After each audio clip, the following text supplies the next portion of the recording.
Good afternoon, everyone. My name is Mark Nordenberg. I'm the former Chancellor of the University of Pittsburgh. What is most important today, though, is that I was a close friend of Herb Douglas for the last quarter century and his nearly constant companion over the course of the last 4 months. It is my pleasure to welcome you to this special service. I do so on behalf of the University of Pittsburgh and its real Chancellor, Dr. Patrick Gallagher, who is seated in the front row and from whom you will hear momentarily, and also on behalf of the Douglas family. From the outset, I also want to express our collective condolences to the Douglas family. I include, of course, those who are with us today, and want to make particular mention of those who have been working so hard over the course of the last 4 months to make certain that the life being led in Pittsburgh by Herb and Minerva was as good as it possibly could be. I refer to Tracy Douglas, Herb's granddaughter, Susan Douglas, Herb's mother-in-law, his nephew Scott Hunter Smith, and granddaughters Samantha McGee and Sherilyn Bryce, each of whom has been involved in this effort. I include Barbara Joy Ralston and her children and grandchildren, Herb's daughter. They are connecting with us from their homes in Europe via live stream today.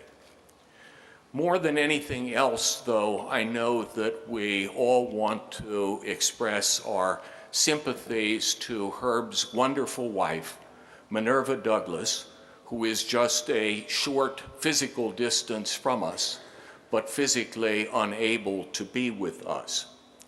I've known Minerva for essentially as long as I have known Herb, but I've really gotten to know her much better in the last few months because we've had so many one-on-one conversations.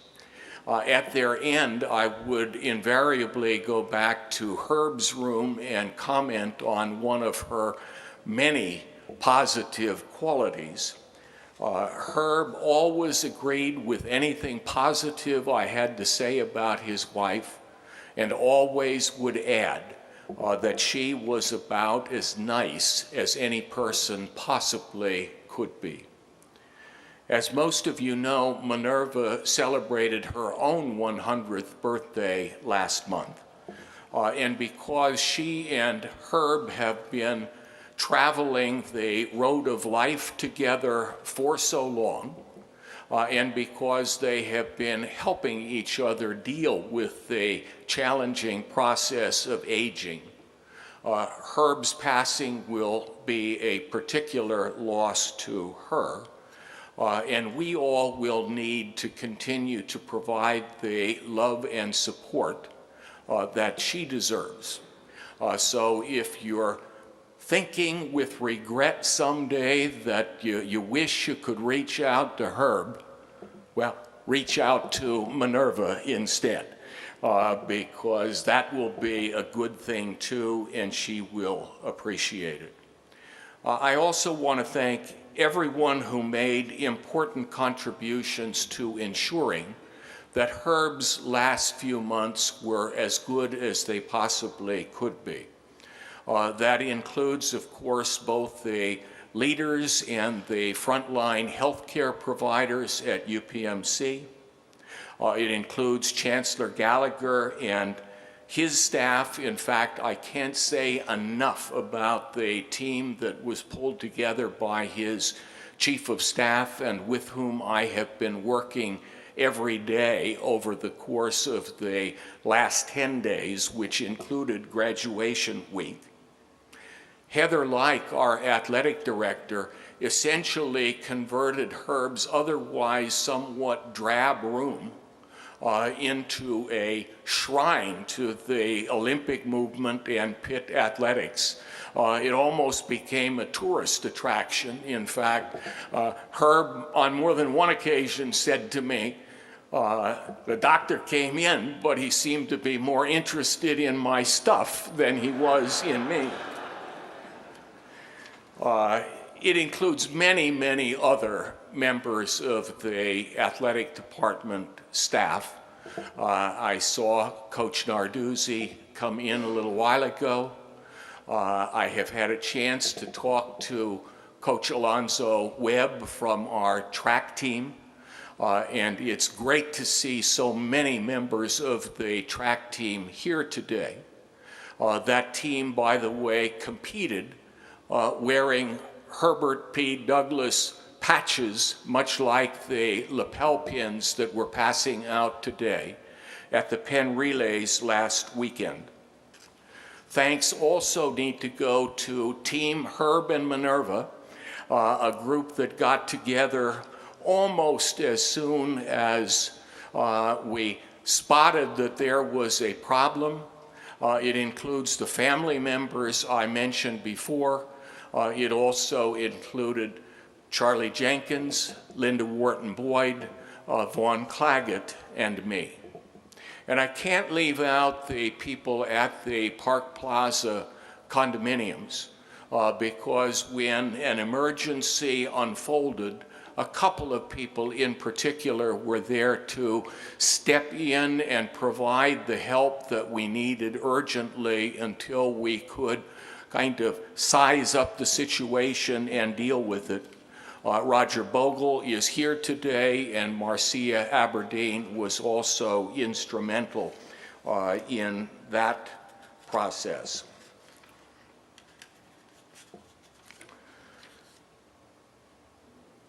Other people I want to thank, and I'll keep this list as short as I can. Pastor Tim Smith, who was a constant presence at Canterbury Place. I would bring Herb and Minerva sweets. Pastor Smith brought them prayer and communion. That wasn't much of a contest. And it includes all of the others too numerous to mention.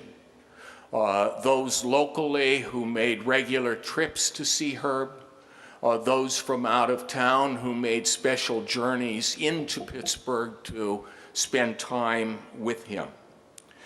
Because preserving Herb's legacy is so important to all of us, I also want to acknowledge the presence of Andy Masick, Ann Mataraz, and Samuel Black from the John Hines History Center, which has had such a long and positive relationship with Herb. Ann also is the author of the award-winning biography of Herb, Launched. And I should note that Robert Hill, who is here, is working on a second biography, and Bob Lott, who is seated near the front, is working on a video documentary, and we certainly wish them luck on those projects. Let me also acknowledge the presence of Dr. Aminta Bowe, the president of Bowie State University. Her father and Herb had a wonderful history, and her university presented Herb with an honorary degree, which he really cherished. Finally, Herb would not forgive me if I did not acknowledge his great friends, Franco and Dana Harris. Franco and Herb had a relationship that was unlike anything I had seen. Franco and Dana were so loyal to to Herb that they even came to his induction into the Pitt Sports Hall of Fame. Like everyone else, Herb was shocked, stunned, saddened by Franco's unexpected passing far, far too early. and it is great to see Dana here to pay her respects to their good friend today. Abraham Lincoln said, in the end, it's not the years in your life that count, it's the life in your years. In that case, with Herb, the world struck a bonanza because it would be hard to imagine anyone who led a life where the years were more full of life than Herb. And we got more than 101 of them. To put that in personal perspective, I considered Herb to be one of my very best friends ever. I never imagined that I would have a friend like Herb. Well, if he had lived a normal lifespan, I wouldn't have had a friend like Herb, because we built our friendship in his 80s and 90s. And looking around the room, I know there are others who are in that same situation. So we have good reason to be thankful for each and every day. Herb brought out the best in everyone because he always gave his best. And though he was not blind to their faults, he always seemed to focus on the best in every person and every institution. His longtime friend, Darrell Jeffries, who is at home recovering from surgery, wrote to me last evening and called Herb our great goodwill ambassador, a label that clearly fits. It's very typical to call memorial services celebrations of life, even when that label doesn't quite fit, but it sure fits today. We have come together to celebrate the extraordinary life and the extraordinarily long life of an extraordinary person, a truly great man. And since Herb touched all of our lives and in many cases was the force that brought us together, it seems particularly fitting that we're here together celebrating him and all that he accomplished and contributed. We're going to begin by hearing from Wintley Phipps, who's singing Herb Loved, as evidenced by his performances at virtually every Jesse Owens dinner, and also at Herb's 100th birthday party. Mr. Phipps will be followed by Chancellor Patrick Gallagher and Pastor Tim Smith. And they are not only going to share some general thoughts about our friend, but are going to talk about his loyalty and commitment to his university and to his community.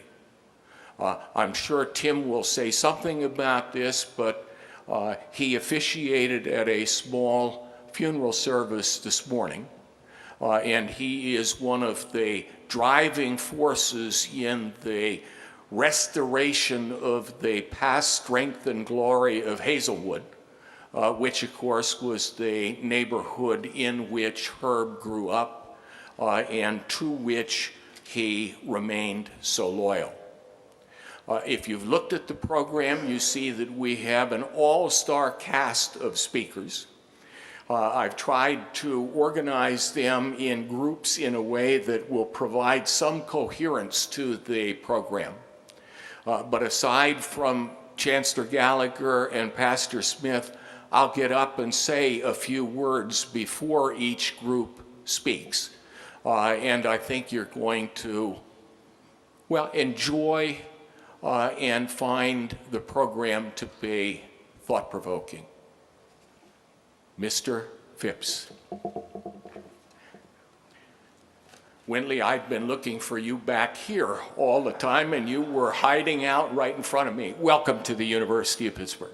Thank you, Welcome back to the University of Pittsburgh, I should say. I went to a law school commencement one year, and we were giving an honorary degree to Senator Hatch. And I was backstage, and all of a sudden Wintley was there. And I said, "What are you doing on this campus?" But he had two good excuses. He knew someone who was graduating, and he also had performed some of the many compositions that Senator Hatch was responsible for. It is great to have you here. It's an honor, thank you. Herb Douglas was my friend for more than 30 years. I will miss him. He could call me any time of day or night, and it was a joy to hear from him. I've been asked through the years to sing for some great American for their memorial services, Senator Orrin Hatch. But you've heard General Colin Powell and people like Congressman John Lewis. Herb is the oldest hero I've ever sung for. This is a hymn that I've been asked to share. Listen to the message in the song.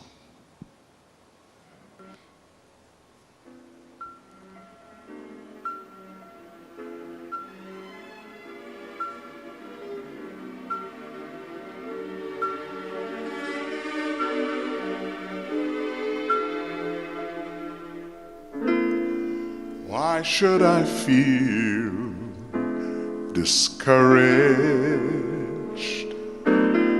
Why should the shadows come? Why should my heart feel lonely and long for heaven and home? When Jesus is my portion, my constant friend is He. His eyes on the sparrow, and I know He's watching over me. His eyes on the sparrow, and I know He's watching over me. I sing because I'm happy, yes. Oh Lord, I sing because I'm free, for His eye is on the sparrow, and I know He's watching over me. His eyes on the sparrow, and I know He's watching over me. I know He's watching over me. I know He's watching over me. I sing because I'm happy. Oh Lord, I sing because I'm free, for His eye is on the sparrow,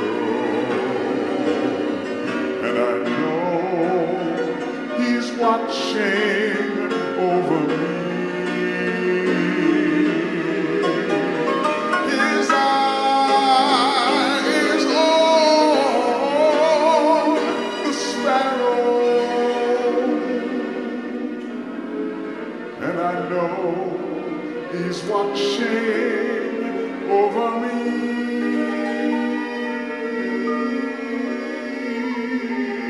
Yes, yes, yes, I know He's watching over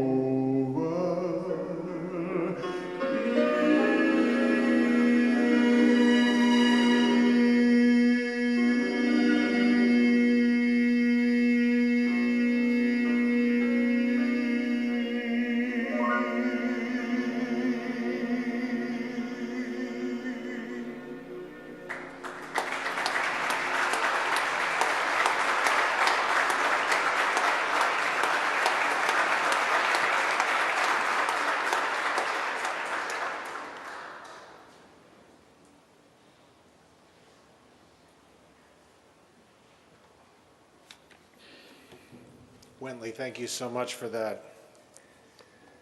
Good afternoon, everyone. I'm Pat Gallagher, Chancellor of the University of Pittsburgh, and I too want to extend my own heartfelt welcome to Heinz Memorial Chapel.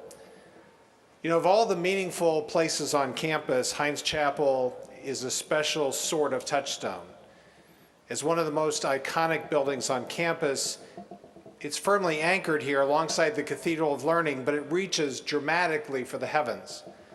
It reminds us the bedrock principles that ground us, but also of the aspirations that make our hearts soar.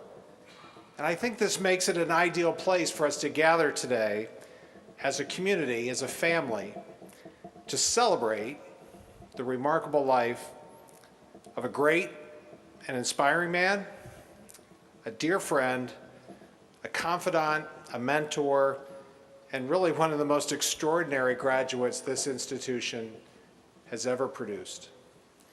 And that's over its entire 236-year history. Herb Douglas, to all of his family members, his many, many close friends, both here and watching from afar, you have my deepest condolences, but you also have my sincere gratitude for allowing the university the privilege of hosting this service today. You know, Mark omitted one thank you in his list of thank yous and acknowledgments, and that was to himself. So Mark, I do want to thank you for acting on behalf of both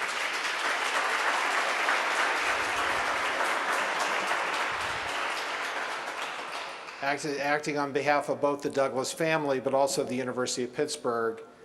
I know, however, this is an act of love that Mark would have been hard-pressed to not do. But we appreciate all the work to bring us all together today. You know, Herb embodied a very rare combination: character, courage, conviction, and I always think of Herb as a man of action. He was a proud Hazelwood native. He was his father's son, and certainly his mother's pride and joy. I think she was his biggest fan. He was a record-breaking athlete, a collegiate champion, an Olympic medalist, and someone who earned both a bachelor's and master's degree in education here at the University of Pittsburgh. He was a noted philanthropist, a community leader, one of the very first black men elevated to vice president of a Fortune 500 company, and a University of Pittsburgh trustee who served with distinction over many years. And I see many of his colleagues gathered in front of me today. It was, of course, in this last capacity that I was privileged to get to know Herb. And like Mark, really just over at the end of a remarkable life, but I too count him as one of my closest friends. You know, in every role that Herb filled, he excelled. But his greatness extended beyond that list of accomplishments I just covered. Herb was in everything he did a champion, but one of the things that Herb did that set him apart from so many other high achievers was the energy and time and personal interest. We all got those phone calls from Herb to champion others. He didn't just walk through the doors of opportunity that were open for him, but he stopped and held them open for everybody else. He used his own success, his own story, his own legacy as an example to others. And then he supported, mentored, encouraged everybody in a very direct and personal way so that they might go further than they might have imagined. He was in many ways, to all of us, our coach. I believe that is why this room is so full today. His network of friends, family, and loved ones and admirers is large because he brought us together under his example and his support. He made us all teammates on Team Herb. He was the type of leader we should all aspire to be. And at Pitt, we will never stop talking about him or his legacy. It's a legacy that includes multiple student athletes honored with the Herb Douglas Scholarship. And in a few short years, when the Pitt is able to host for the very first time an official ACC track meet in our new Victory Heights athletic facility, those young athletes will walk to the sprinters blocks and plant their cleats on the surface of the Herbert P. Douglas Jr. track.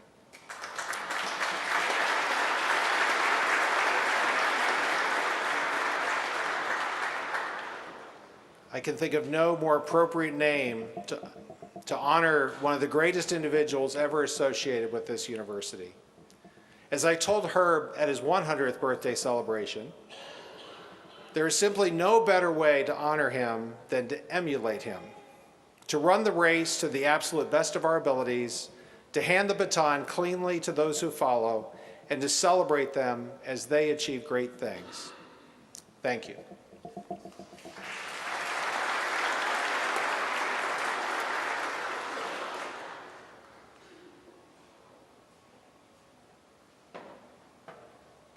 I think we should give Chancellor Nordenberg, I call him Chancellor Nordenberg because it's just, I'm so used to it. I know that the Chancellor's sitting there, but I think we should give him another hand. I'll tell you what, it has been my pleasure.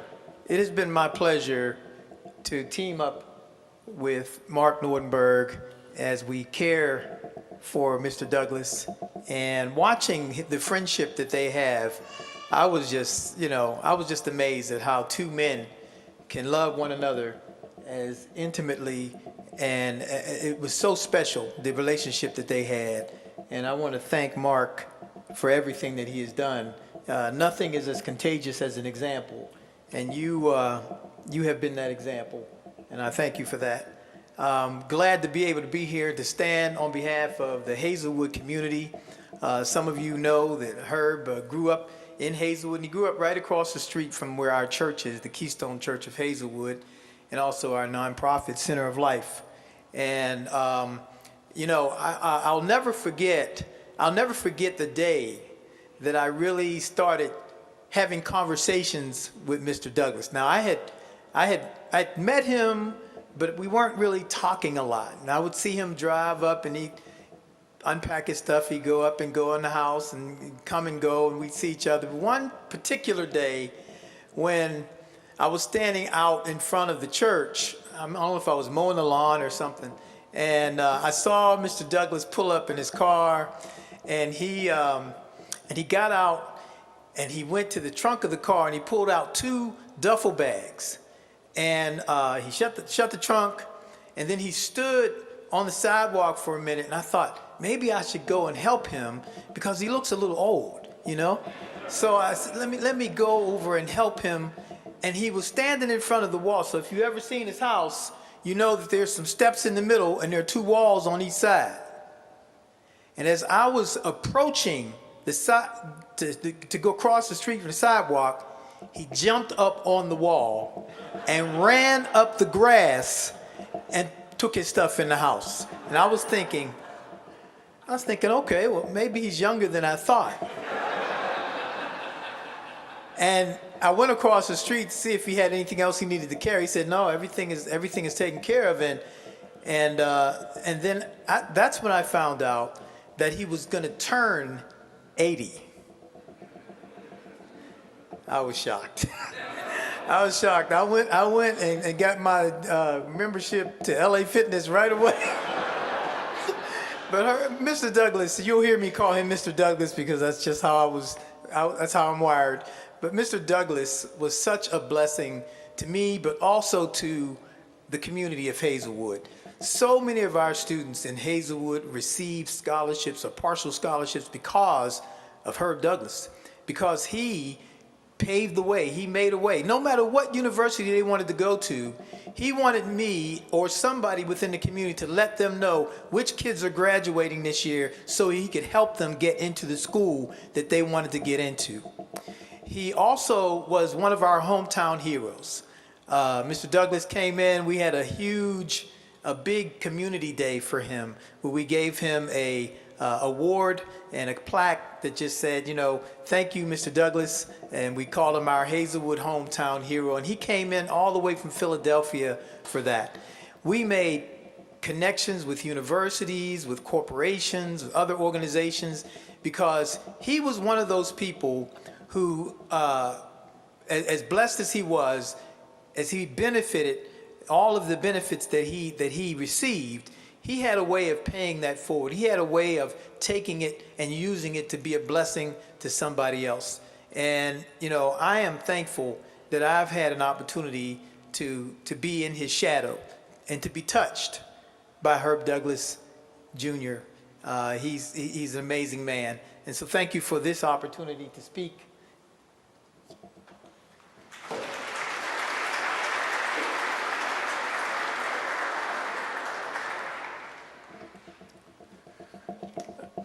Herb once sent me a gift with a little cover note, and I happened to see it earlier today. It was on a piece of paper torn from a Board of Trustees pad, and it said, "Once an Olympian, always an Olympian."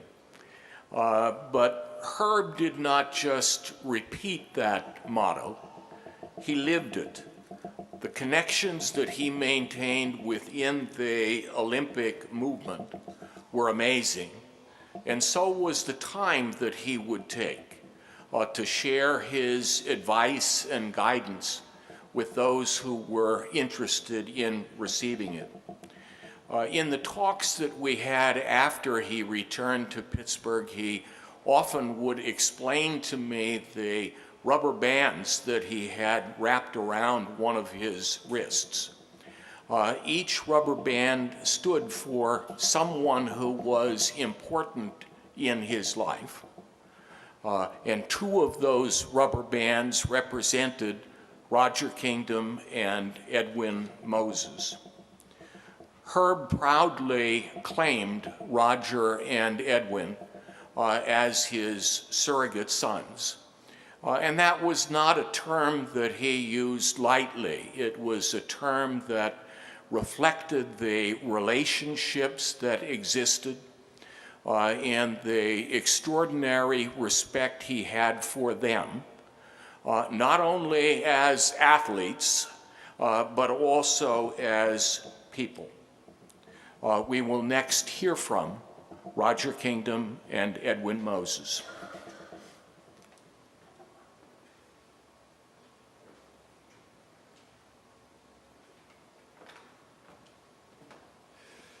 Greetings.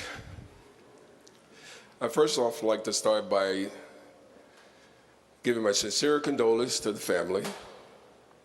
I would also like to thank all the family and friends for showing up to pay respect to a great man that I call Daddy Herb. I would like to thank Chancellor Nordenberg for his relationship with Mr. Douglas, even during the years when I was finishing up my degree here at the university. And lastly, and more important, I would like to thank Chancellor Gallagher for his vision and direction that he's taken the university in, and also the honor that he bestowed on my daddy, Herb. Every time I come here now, I'll be able to see him and smile. To me, this morning at the ceremony, walking in, seeing him, I told him that I wasn't going to cry. But the minute I walked up and I saw him, then I couldn't help but to walk out, because it was tears of joy to see him so peaceful there, knowing that with all that he's done and with all that he's shared with so many of us, that his legacy would truly, truly live on. I met Mr. Douglas in 1983 when I was a young student athlete here at the university, a two-sport athlete in football and track and field. I love football. Football was my primary sport. But I was going through a lot of changes with injuries there, and there was a lot of turbulent times for me. The athletic department felt that it was a great idea to bring Mr. Douglas in to have a conversation with me. I knew nothing about him. I knew nothing about the meeting. I was afraid because I'm a young 19-year-old, and I thought that, okay, I'm in trouble. Why am I here? When they sat the two of us in the room, I sat there like a young man getting ready to be chastised. And the long and the short, by the time that meeting was over, we had such a lasting relationship that grew and that turned Roger Kingdom in, from that young 19-year-old into Roger Kingdom, the Olympic champion and Super Bowl champion and graduate from the University of Pittsburgh that a lot will recognize.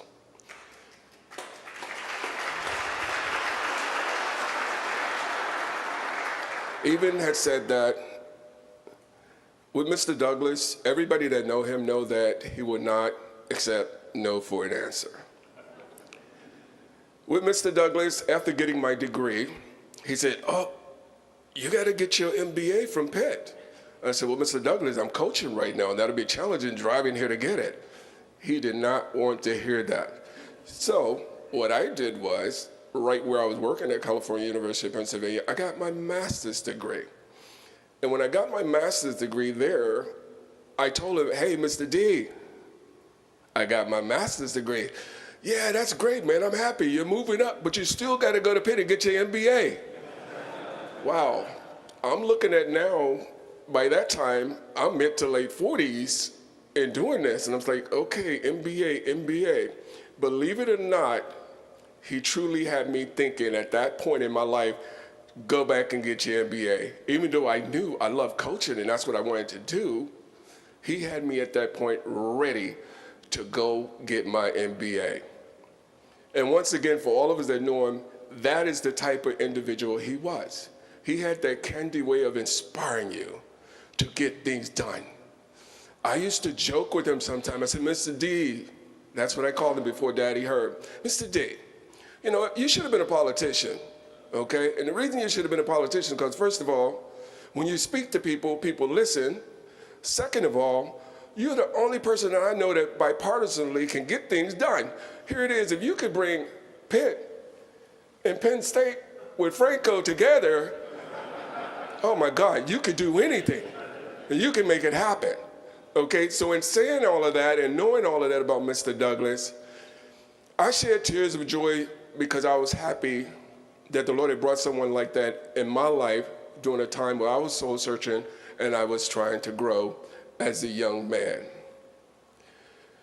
In closing, one of the things that I would like to say about Daddy Herb is that right now, Daddy Herb is organizing, analyzing, initiating, and following through with how he's going to teach the angels in heaven. Daddy Herb, we'll miss you. I'll miss my conversation with you. Rest for God.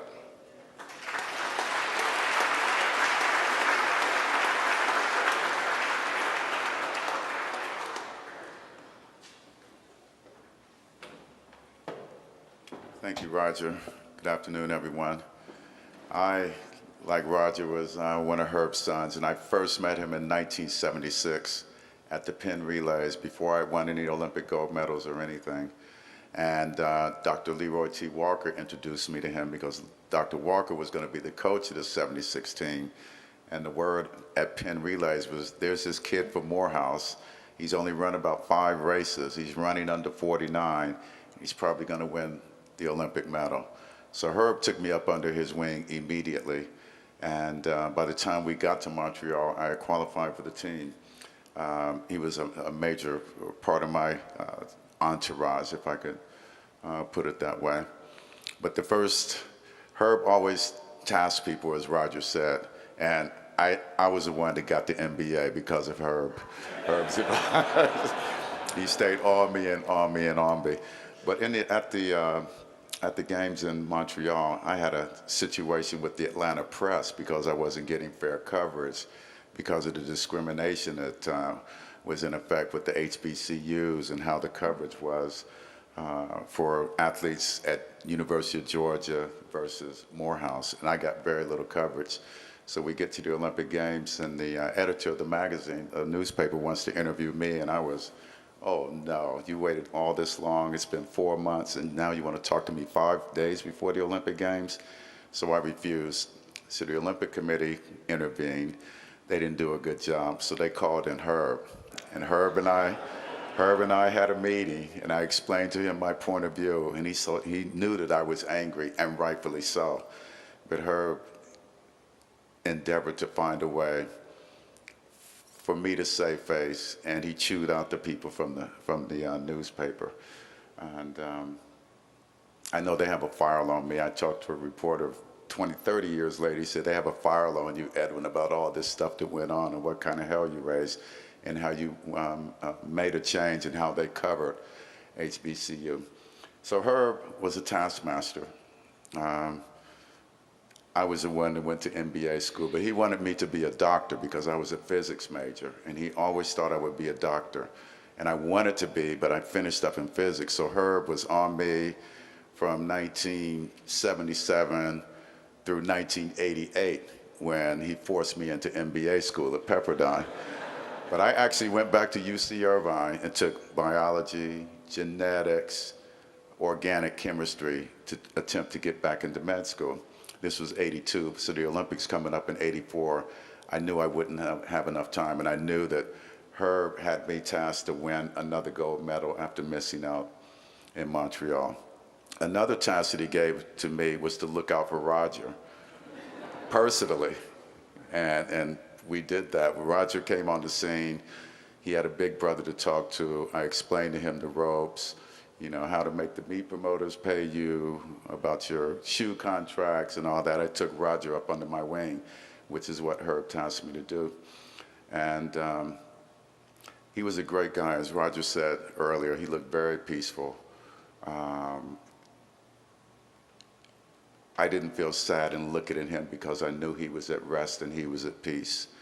And I had one strange thing that happened to me, and I'll finish. It was the Saturday that Herb passed away.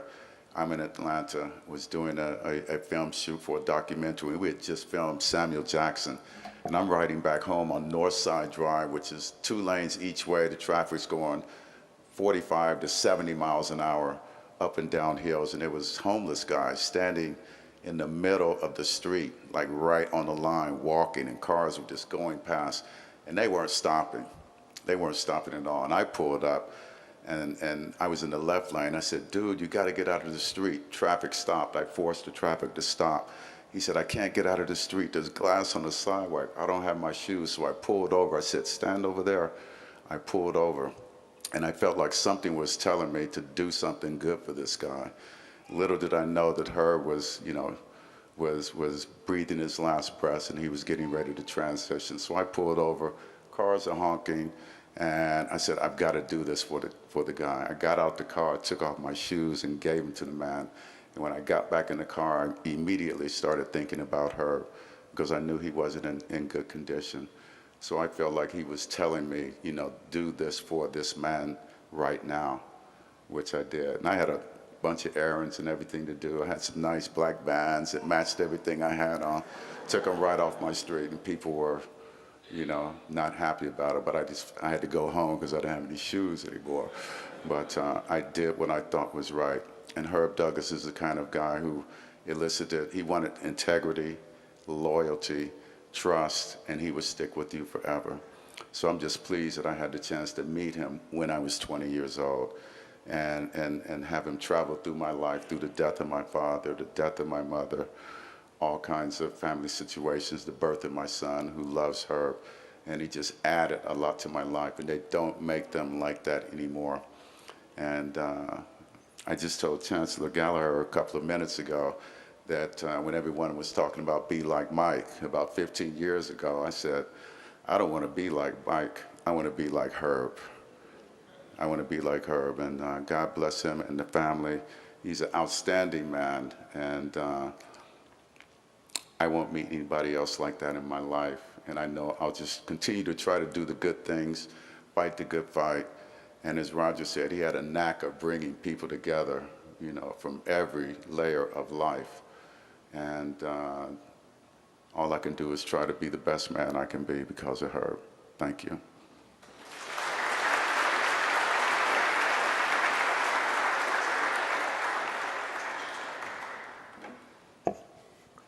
Thank you. Going into business was not Herb's first choice. He wanted to be a coach, but given the hiring practices in place then, he saw no real opportunities. I'm sure he would have been a fine coach, but I doubt that he would have had the same impact that he had in business. In fact, in our conversations, Herb often said that he thought he was better known for what he had done in business than for what he had done as an Olympian. I don't know whether that was true or not, but it is clear that by redirecting the discipline, stamina, and drive that made him an Olympic medalist, he blazed a pioneering trail in business. And as Chancellor Gallagher earlier said, he wasn't always looking forward. He wasn't always thinking about his next step. Very often he was looking behind him and seeing who wanted to follow that same path and what he could do to help them. I've already talked about how loyal Herb was to the University of Pittsburgh, to Hazelwood, to the Olympic movement, but he also was extraordinarily loyal to Shefflin and Company and to Moet Hennessy. He was grateful for the opportunities that they provided when other doors seemed closed, and he was grateful for the fact that both his contributions and his voice seemed to be valued.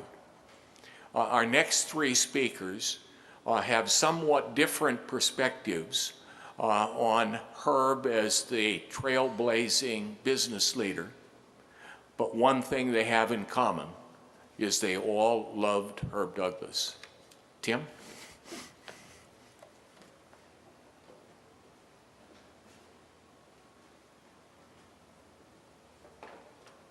Thank you, Mark, so much, and God bless you all. It's really a humbling experience to be here and to be able to call myself a friend of the great Herb Douglas. And I have the great honor, I think, of knowing Herb for almost 60 years.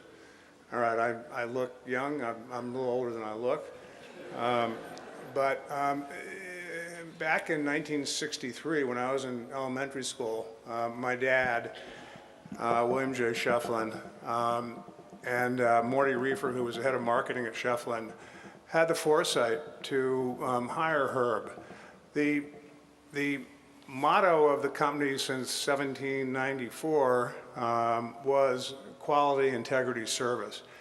And Herb checked all those boxes.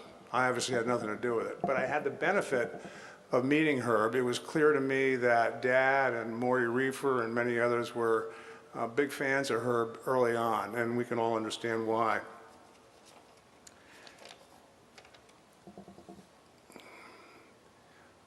So when Herb joined Shefflin, he had been at Pabst previously, and I think you'll hear more about this, but as you heard earlier, he was promoted to vice president, which was a big deal, and that happened over a relatively short period of time. Back then, getting promoted to vice president was a big deal, regardless of the color of your skin. And the fact that he was the first black executive to be promoted is sad to me, happy for him. It shouldn't have been that way. He should have gotten that promotion regardless, which he did, but it should have been many others in America and elsewhere where that wasn't an issue. So, kudos to Herb, and it was obviously very well deserved. When he was hired, I don't know if Herb knew at the time that my great-grandfather, Dr. William J. Shefflin, was a very good friend of Booker T. Washington, marched with Booker T.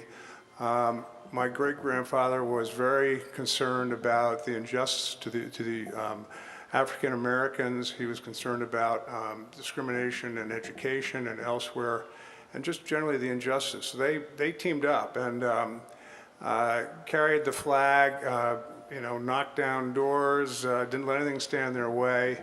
And my great-grandfather ended up being on the board, and eventually chairman of the board of Tuskegee, as did my grandfather, my dad, et cetera.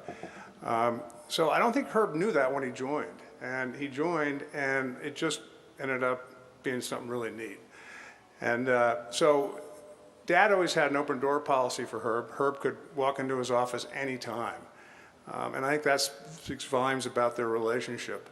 Herb also and Dad enjoyed quiet time together with Herb traveling to Tuskegee with Dad. That was something that was extremely special to my dad. Many other family members, and I should also mention that, very important, that as much as Herb appreciated Dad, talked about Dad a lot, talked about his 30 years at Shefflin and eventually what became, was folded into Moet Hennessy. Dad talked about how much he appreciated Herb, to me and of course to many others. My dad was my best man. Dad really appreciated his long relationship with Herb and his very special, I mean, they could laugh together, they could talk about anything, they were kind of on the same page. And I would say that Dad listened to Herb a lot and probably became more involved in important causes because of Herb's influence. We all get Herb's influence, right? So many of other family members of mine also came to love Herb, including my wife, our children, my brother. And over the years, Dad's special friendship with Herb continued to trickle down to me. Herb and I got together 3 to 4 times a year, and when we weren't together, oftentimes I'd call him or he'd call me. I think, as most of you know, when that happens, he makes you feel like you're the only person in the world, and of course, you know you're not, but he makes you feel that way. I think, he'd call me sometimes seeking advice. Other times he said he's seeking advice, but he already had the answer, and maybe he was, planting a seed with me somewhere. And again, I think that's something we can all relate to. One thing I found in thinking about my remarks was I checked my voicemails. I don't keep voicemails. I kept all of Herb's voicemails. And I think that speaks volumes about my deep love and respect for Herb. I remember that great voice. Hello, Tim. Herb Douglas here. And then you go on from there, right? One time he left a message. It was 8:30 in the morning. He said, Tim, Herb Douglas here. I hope I'm not calling too early. At any rate, he was great, to say the least. I think that when I look at kind of besides the ties to we were trusted conduits with each other, bridging the past, the present, and the future. Herb cared so deeply about the future and about preserving and passing on the good he had done for so many in order that it may continue. So he cared about the future. He looked behind, and as said earlier, how he could bring others and others could bring others up to have the same opportunities and the same encouragement. So that was very, very important. And it's mentioned to me at Herb's 100th birthday, one of my favorite quotes, which I heard from one of my daughter's teachers, is as follows: the meaning of life is to find your gift, and the purpose of life is to give it away. And I think, no doubt, that's what Herb has done to all of us, and I think he hopes and expects us to do that for others.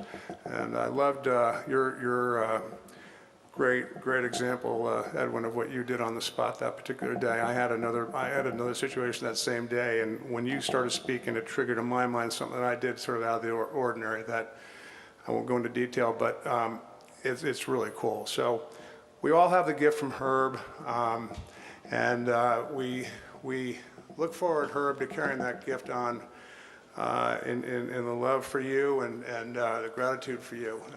Thank you all so much. Thank you, Herb. God bless.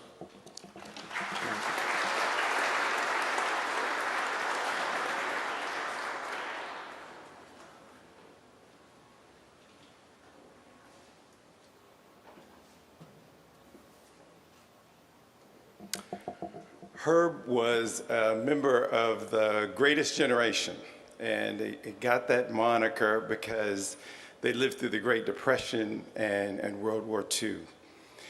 And Herb epitomized the very, very best of that generation in everything that he did, not just in the sports world, but in the business world as well.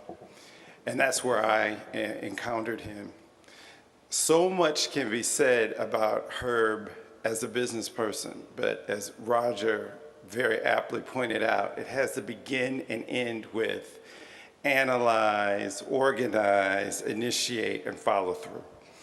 That was the mantra that he got from his father, and he shared with every single person that crossed his path. But when I think of Herb, I think of three endearing traits that are particularly memorable. The first is that Herb Douglas was an operator. He was the consummate salesperson.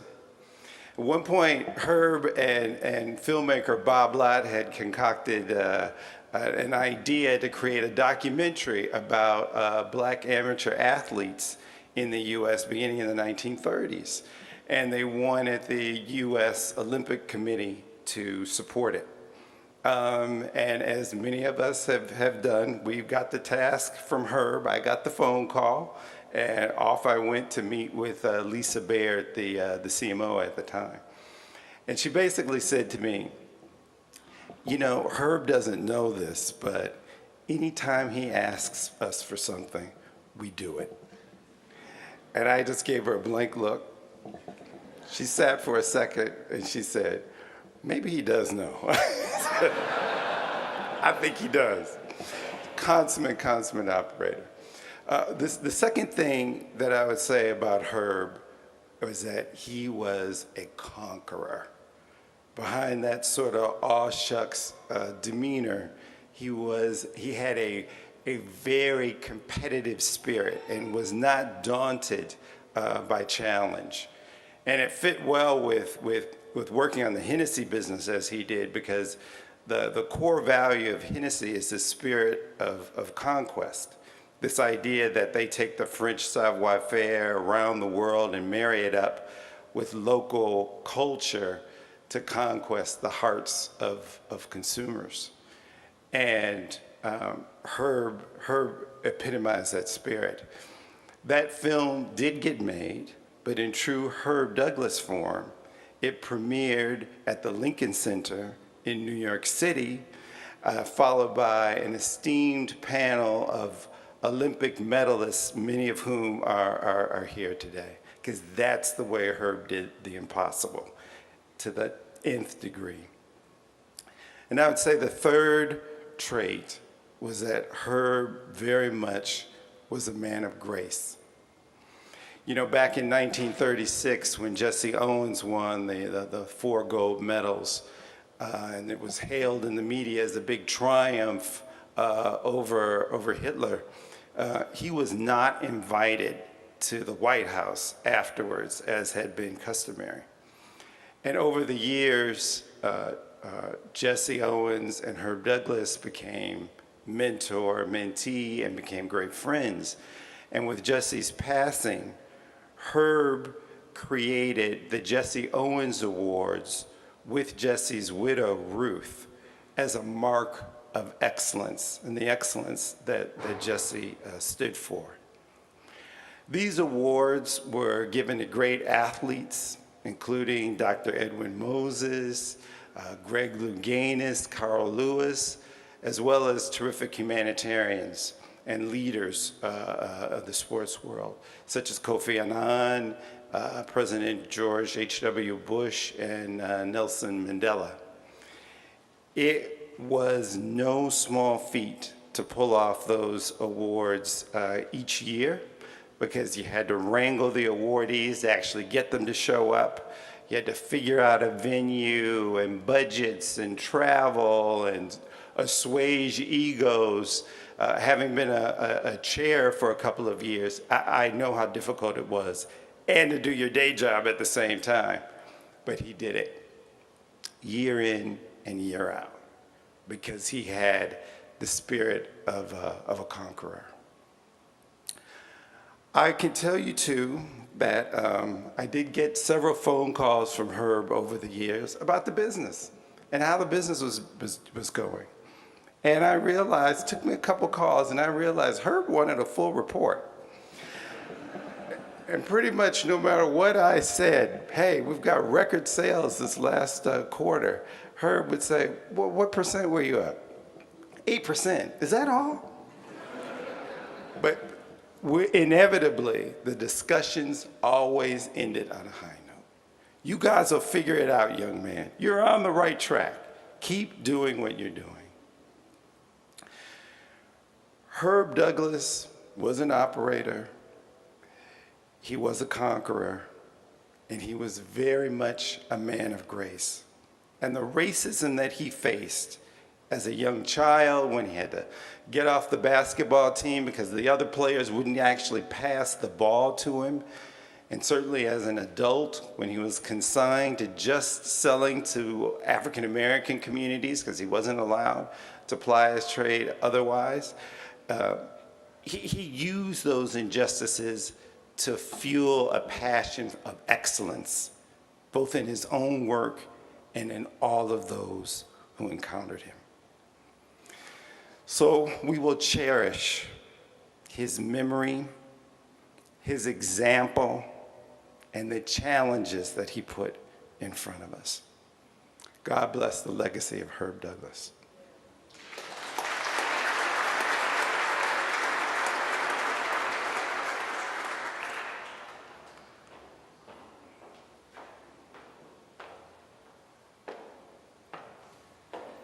Well, I don't know or didn't know Herb Douglas as long as many of you. I had the great privilege of becoming the CEO of Moet Hennessy in 2008, and that started my relationship with Herb, who is my friend.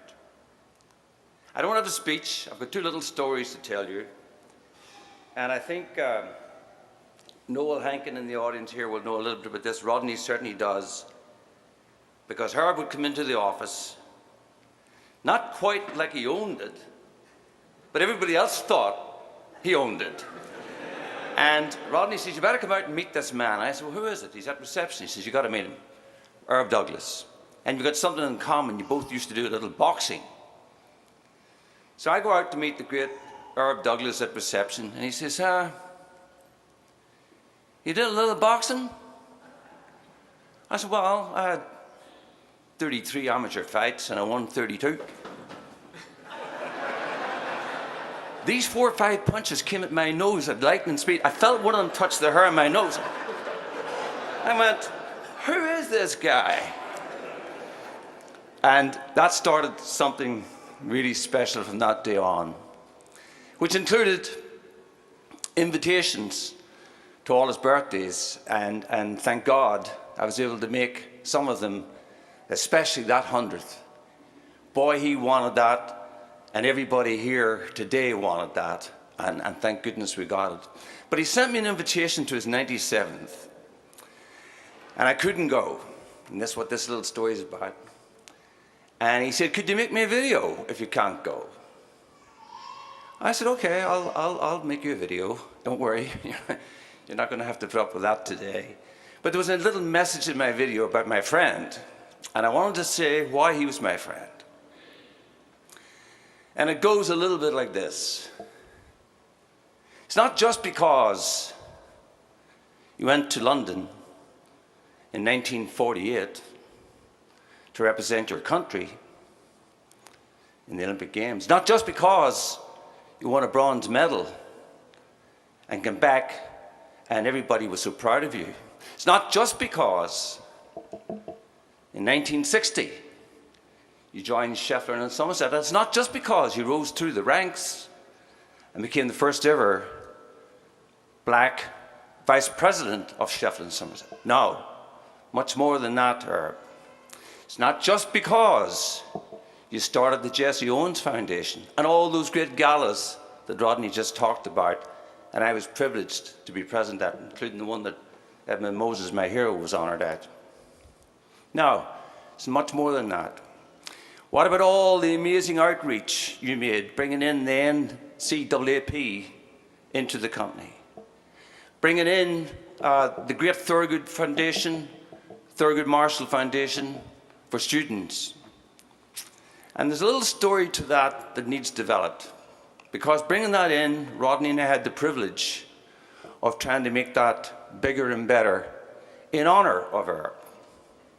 We both went off to Paris. We made a pitch.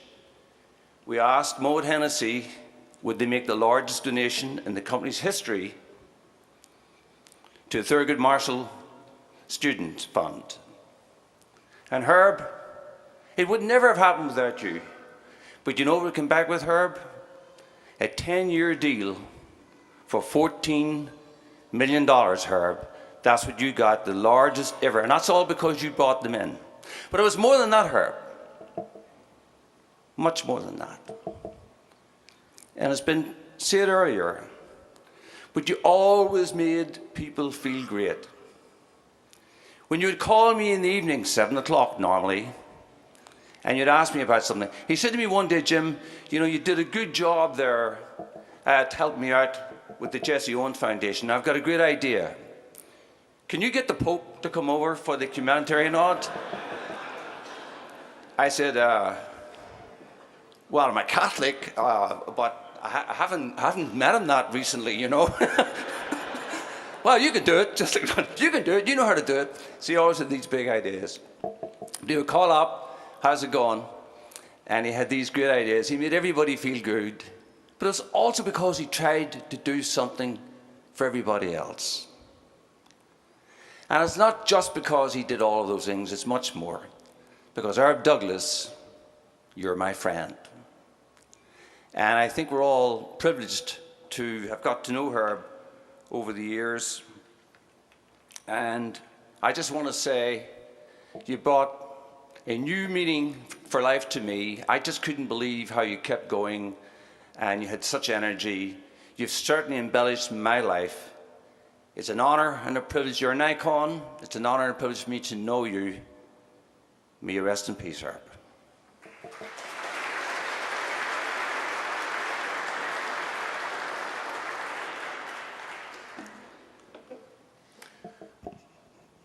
According to Herb, when he was growing up, because what was known as the color barrier had not been broken in very many sports, there were only 2 inspiring heroes for young African-American boys to look at and admire. One was the heavyweight champion, Joe Louis, and the other was Olympic great Jesse Owens. You have to wonder what forces were in play to put Herb and Jesse Owens in the same place at the same time when Herb was 14 years old. And then you have to smile at the good that came because Mr. Owens was kind and patient enough to pay attention to and befriend this young admirer. Certainly that had a huge influence on Herb's life. And in the end, it also had a huge influence on the legacy of Jesse Owens because, as was described, Herb made it one of his missions in life to make certain that Jesse was known as the greatest athlete in the world. Gina Strawn, Jesse Owens' granddaughter, is here to talk a bit about the relationship between these two men and their families. And she will be followed by Charlie Jenkins, one of Herb's best friends and an all-around great guy. I think I can best describe the relationship between Herb and Charlie and between the Douglases and the Jenkins by describing a visit that occurred in January when Charlie and Chip came to visit Herb. We had Minerva in Herb's room too, and before long, Herb was razzing Charlie, typical male sign of affection. And before I knew it, Herb had Chip on his side, and they were piling on Charlie. And then before long, Minerva came in on Charlie's side. And as you watch the four of them banter back and forth, it was absolutely so clear how much they liked each other, how much they had experienced together, and how much they loved being in that room. As one sign of his love and respect for Herb, Charlie wrote Herb a poem on the occasion of his 100th birthday. So we're first going to hear from Gina, and then I assume Charlie is going to offer some comments, but I've also asked him if he would read his poem to Herb. Gina?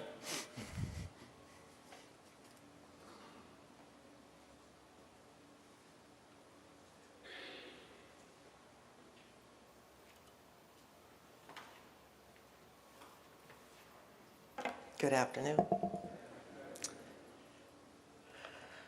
First, I'd like to obviously thank Mark for the opportunity on behalf of the Jesse Owens family to share some reflections about Uncle Herb.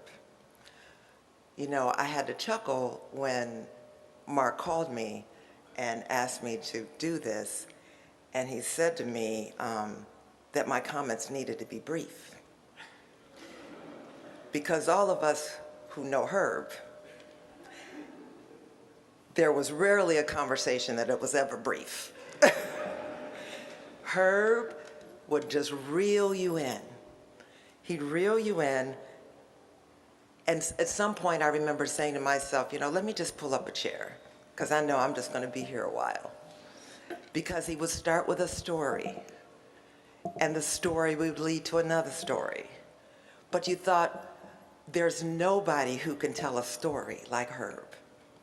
And storytelling is the universal language, right? Our storytelling and our stories, they transform lives. They create relationships. And Herb was always, always up for a good story. My memories of Herb and Granddad when we were younger and when Granddad was alive are kind of fuzzy because I was young, but he spent a lot of time with us at our house in Union Pier, Michigan, at our summer home. He would come and visit. I remember times when I was a student at Arizona State and Herb would come and visit Mama and Granddad in Phoenix and spend time with him. But I spent most of my time getting to know Herb once Granddad passed away. I do remember also, though, that he and Granddad talked a lot. They talked on the phone a lot. I think he probably talked to him at least, a couple of times a week. Whether it was just a check-in, he called him Jess. Sometimes Granddad called him Herbie. But they talked on the phone a lot. But I do remember one time when I believe they were in Chicago, and I don't know what happened, but Mama was upset with both of them. She was not happy. And it was almost like, they were two little kids who had put their hand in the cookie jar before dinner. They thought they were in trouble. And Uncle Herb, as we called him, felt like, he goes, okay, like Ruth can be mad at you, but I do not want Ruth mad at me at all. And in talking about sharing Herb's 100th birthday, I missed the Zoom where we had the birthday celebration, but I called Herb, and I called Herb, and I called Herb, and his line was always busy because Herb was always talking to somebody. So when I think about the word impact, like there are several meanings to the word impact. Having a strong effect on something or someone. And Herb Douglas certainly made an impact on many of us in this room. And while he has often talked about how much my grandfather impacted his life, influenced his life, he too had that same impact on his. At Moët Hennessy, where he spent 30 years becoming one of the first black corporate executives and opening the door for so many other people, he made an impact. A few years ago, I called Herb with an idea that I had for Moët Hennessy's Never Stop, Never Settle campaign. It was something that I had been thinking about that I thought would be very powerful and impactful. And even after long being retired, he did the Herb. He called people. He gathered a team of people to meet with me and for me to share my idea. He had an impact.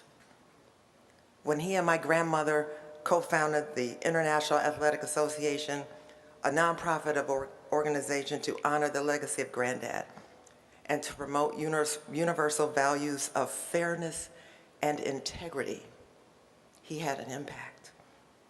He created the Jesse Owens International Athlete Trophy, presented to world's greatest athletes like Serena Williams, my brother Edwin Moses, Michael Johnson, Sebastian Coe, so many others.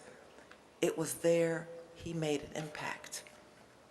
A few years later, he created the Jesse Owens Global Peace Award, recognizing people who were connected to sports, but also made major contributions to world peace. Rodney mentioned some of them: Muhammad Ali, Kofi Annan, Nelson Mandela, and others. He made an impact. Along with my family, he co-founded the Jesse Owens Foundation and was instrumental in creating the Ruth and Jesse Owens Scholars Program at The Ohio State University, where hundreds of students continue to receive financial support to attend college. He made an impact. And so when you make an impact, what happens? What happens when you make an impact? You create a legacy. You create a legacy of values, a legacy of hard work, a legacy of integrity, and a legacy of family. Edwin, you are his legacy. Whitley, you are his legacy. Manny, you are his legacy. Rodney, you are his legacy. Mark, you are his legacy. Tracy, you are his legacy. I am his legacy. And through having an impact, Herb created a legacy of so many people whose lives he touched, he moved, he motivated, he inspired, he pushed, he nudged, he irritated, and we loved it. He often said to me, he said, and in that voice, you kids, you gotta keep things going. You gotta keep your granddad's legacy alive. Young people need to know who he is. Young people need to recognize who he was. People need to know the impact that he made. I know it. He was right. My sister, my cousins know it. My mom, my aunts know it. Herb definitely knew it because it mattered. Legacy mattered to Herb.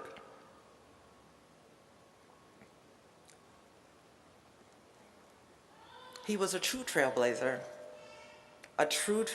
who had the courage, the commitment, the dedication, the fearlessness, the vulnerability, the authenticity to open doors for others and to provide the shoulders that many, many of us in this room have stood on. And Mama and Granddad, I know, would be so proud. So Herb, our dear, dear family friend, we love you. I will miss the calls.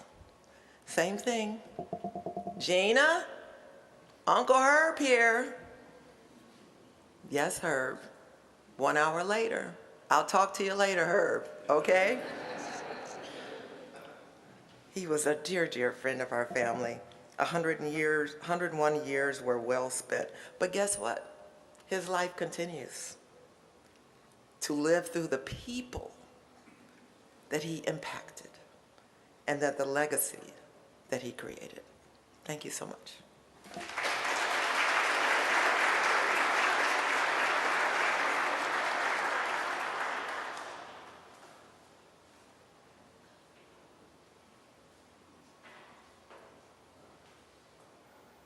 afternoon, everybody.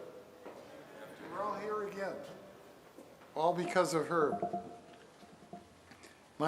I'm Dr. Charles Jenkins, and all my friends call me Charlie, and that's where you hear Charlie from. First, before I feel like I'm the anchor leg in a mile relay, all these wonderful speakers here. Let me express my condolences to the Douglas family and to Herb's adopted family, which includes all of us. If Herb were here this afternoon, I would kind of hesitate to talk about this marvelously beautiful chapel. And the reason is because if I got Herb started on Pitt, then he'd shut me down for about 30 minutes to an hour. According to Herb, the University of Pittsburgh was the only university in America. In the many phone calls, conversations that we had, Herb would start off by, and if you introduced the University of Pittsburgh, he would begin talking about the medical school, best medical school in the world. Then he would talk about Chancellor Mark Naughtenberg. He's increasing the academic level of the University of Pittsburgh way up beyond Harvard and all the rest of those little schools. Then the football team, then the basketball team, and the track team. It was Pitt, Pitt, Pitt. He was an incredible human being. I loved every minute of his conversations we had. He was an incredible human being. Herb was a person who truly reached out to his fellow man. Now, this is a difficult day for me, to be honest with you, because of how much I loved Herb and how much Herb loved me. And I can put it another way, how much we loved Herb and how much Herb loved all of us. When it comes times like this, as Christians, we all need reinforcement. Thinking about Herb and how to cope with his death, that wonderful Bible verse, John 3:16, came to mind. For God so loved the world that he gave his only begotten Son, that whomsoever believed in him shall not perish but have eternal life. My faith tells me that Herb Douglas is blessed with eternal life. On March 9th of this year, Herb was 101 years old. He was so appreciative to have received the expressions of love, happy birthday wishes, and the flood of telephone calls. Last year, his 100th birthday party, that party was amazing. The accolades he received was overwhelming. This brings me to recap that party. My charge is to reread the poem that was read to Herb in his 100th birthday party. In the poem, I wanted to capture his life in a brief span of time. Herb often told me how much that he liked the poem. And by the way, the poem is, gotta turn it around, a poem to a friend, Herb's 100th birthday party. So I'll begin, and this is the poem. A glance through the looking glass reveals the stillness of the morning. In essence, passing across the field where lilies grew so long ago. Listen. Listen to the whispering winds. A time traveler is carried across the cusp of a wave from the past to the present. Shh. Shh. A centenarian is among us. A wise man, a gentleman, a righteous man, a smiling face, yet a giant in spirit and in truth. This pentacle of success, a catalyst who brings joy and laughter into a crowded room, an icon. This resilient warrior has earned the respect of wise men of the realm. No need for exposure. His persistent nature has been preordained. His contributions over a century has touched our souls. There's much more. Millions have seen him march in a parade of hopeful dreams to the tune of endless possibilities. Millions have seen him run, excel to the board, and launch himself among the stars. Millions have seen him earn and awarded the divine gift of an Olympic medal. A father, a grandfather, a great-grandfather, and a father figure to us all. This is the time of celebration. 101 years was the birth of this victorious man. A special man who spent his life with an outstretched hand, helping others to walk across the burning coals of life. How to best describe this man among men? There were many presidents, kings, and queens, but there is only one, and there will only be one, Herbert P. Douglas, Jr. Ladies and gentlemen, what are we going to do without our boy and friend and brother Herb? Thank you very much.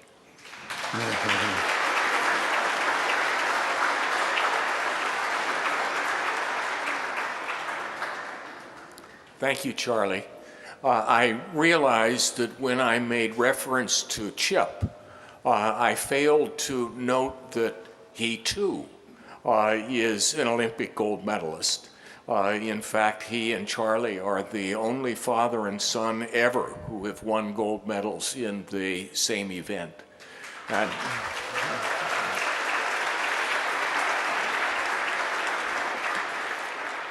Chips likes to say that he was faster than Charlie, and Charlie likes to say back, that's because you had a better coach, and Charlie was his coach.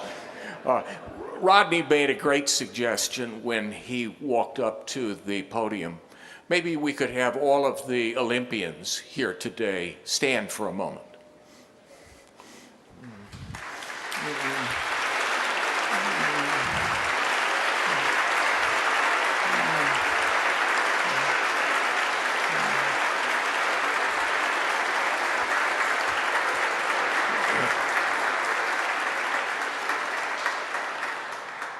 And now I have the pleasure of bringing Wintley Phipps back to the front of the sanctuary. And after he has blessed us with another performance, we'll hear from the Douglas family. Very cold when they said, I want you to come to Chicago to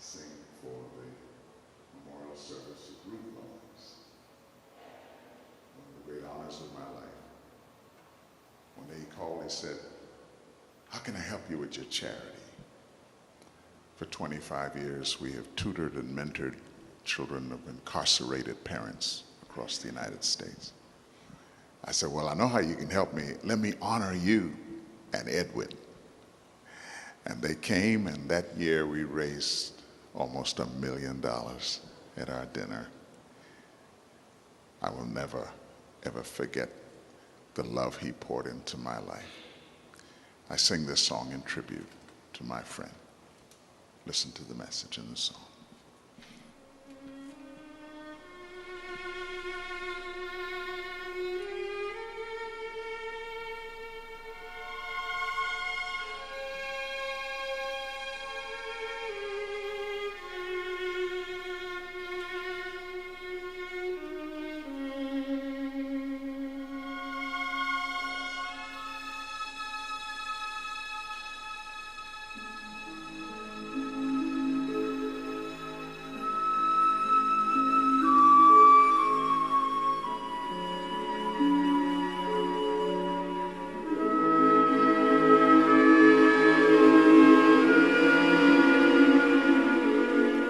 When peace like a river attendeth my way,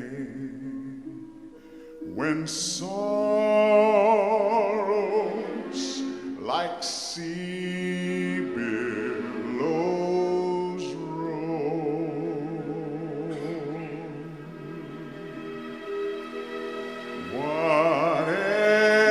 whatever my lot, thou hast taught me to say, it is well, it is well with my soul. It is well with my soul. It is well, it is well with my soul.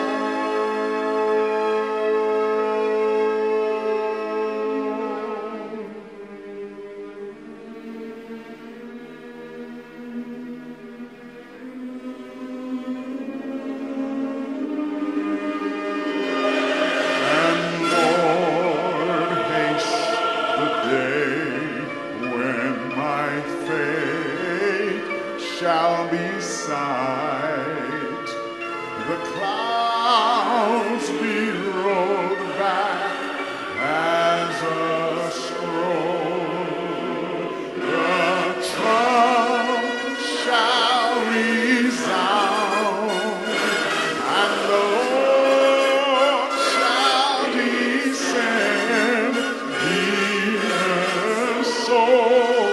It is well with my soul.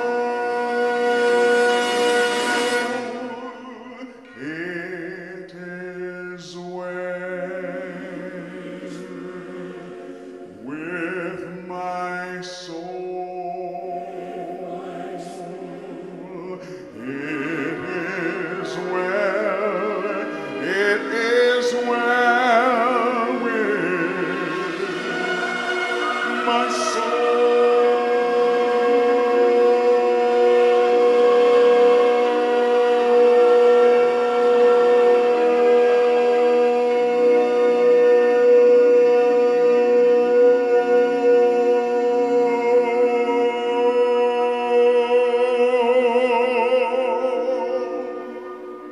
It is well with my soul.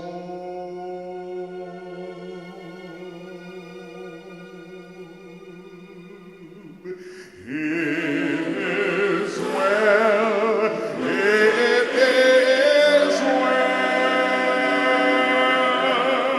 with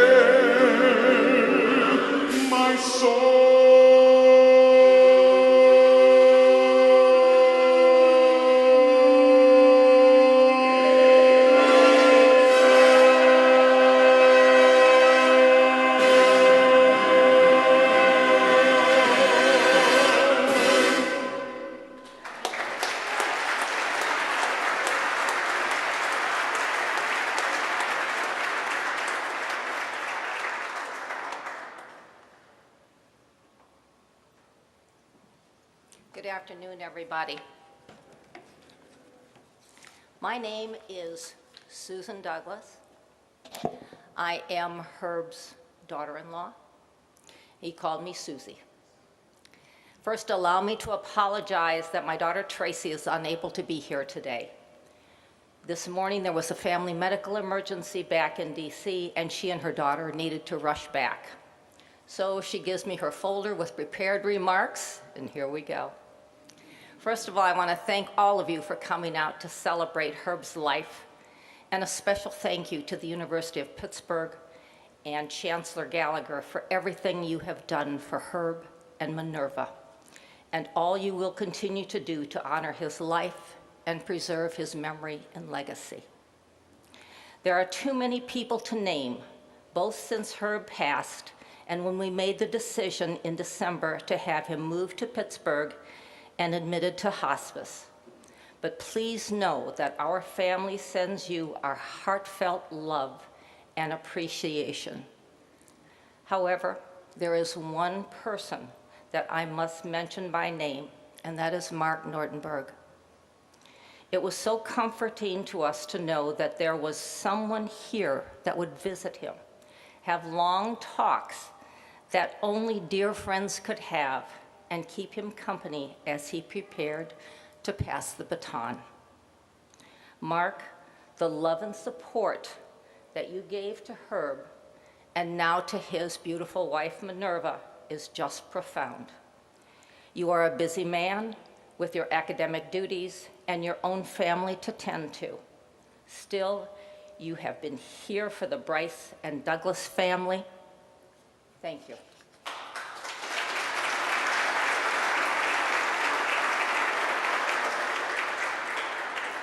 Before I tell you a little bit about Herb Douglas's role as the patriarch of our family, I need to tell his colleagues from the company that would ultimately become Moet Hennessy that his success there worked out for me as well as those he mentored and championed throughout his successful career. While I must confess that my daughter Tracy is more of a bourbon drinker, I love cognac. And Herb kept me in cognac. I secretly think that's why I was probably his favorite daughter-in-law. As you have seen in all that there has been written about Herb's accomplishments, there is little about his greatest accomplishment, his family, or the people he called his Rainbow Coalition. His daughter, my sister-in-law, Joy, who lives in Europe with her children, Mikkel and Anya, and grandchild, is a gifted musician and is now retired, currently enjoying her gardens. His son, my late husband, and his namesake died last October. He was an environmental executive, civil rights activist, and president of his local NAACP. Herb, who was typically very stoic, was so sad when Paul died, telling me that he wished that he had died first. The fact that he expressed this to me was surprising. I didn't doubt that he felt that way, but Herb just wasn't one to share his feelings. He was not very demonstrative. Still, we all knew that he loved us deeply, just as we loved him. Herb always listened to what his grandchildren had to say and gave great advice. He was focused on actions, though, not words. He was disciplined and achievement-oriented, with high expectations for both his children and his grandchildren. For example, many of us have children or grandchildren that we take swimming, and they wear their floaties or life jackets. Well, not Herb Douglas's grandchildren. They were not allowed to swim in his pool unless he knew that they could swim a length of the pool. And if they didn't know, he was out there every morning teaching them until they could swim. Earning your spot was important to him. He knew life was tough, and wanted his grandchildren to be ready for it. He would remind his children and grandchildren of all that he accomplished, not to brag, but to make them understand what hard work could accomplish.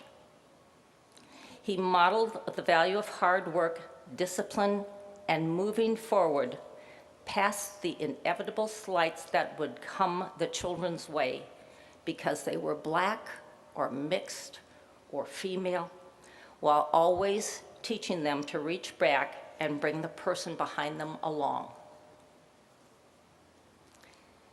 And as financially successful as Herb was, he also never believed in handouts because he thought they kept people from working to their full potential. That's not to say that Herb was not generous. He exposed our children to remarkable experiences. He took Tracy to Europe, to the Congressional Black Caucus Gala and the Jesse Owens Awards. He took my son Chris to the Olympics in LA. Imagine having Herb Douglas take you to the track and field event at the Summer Olympics.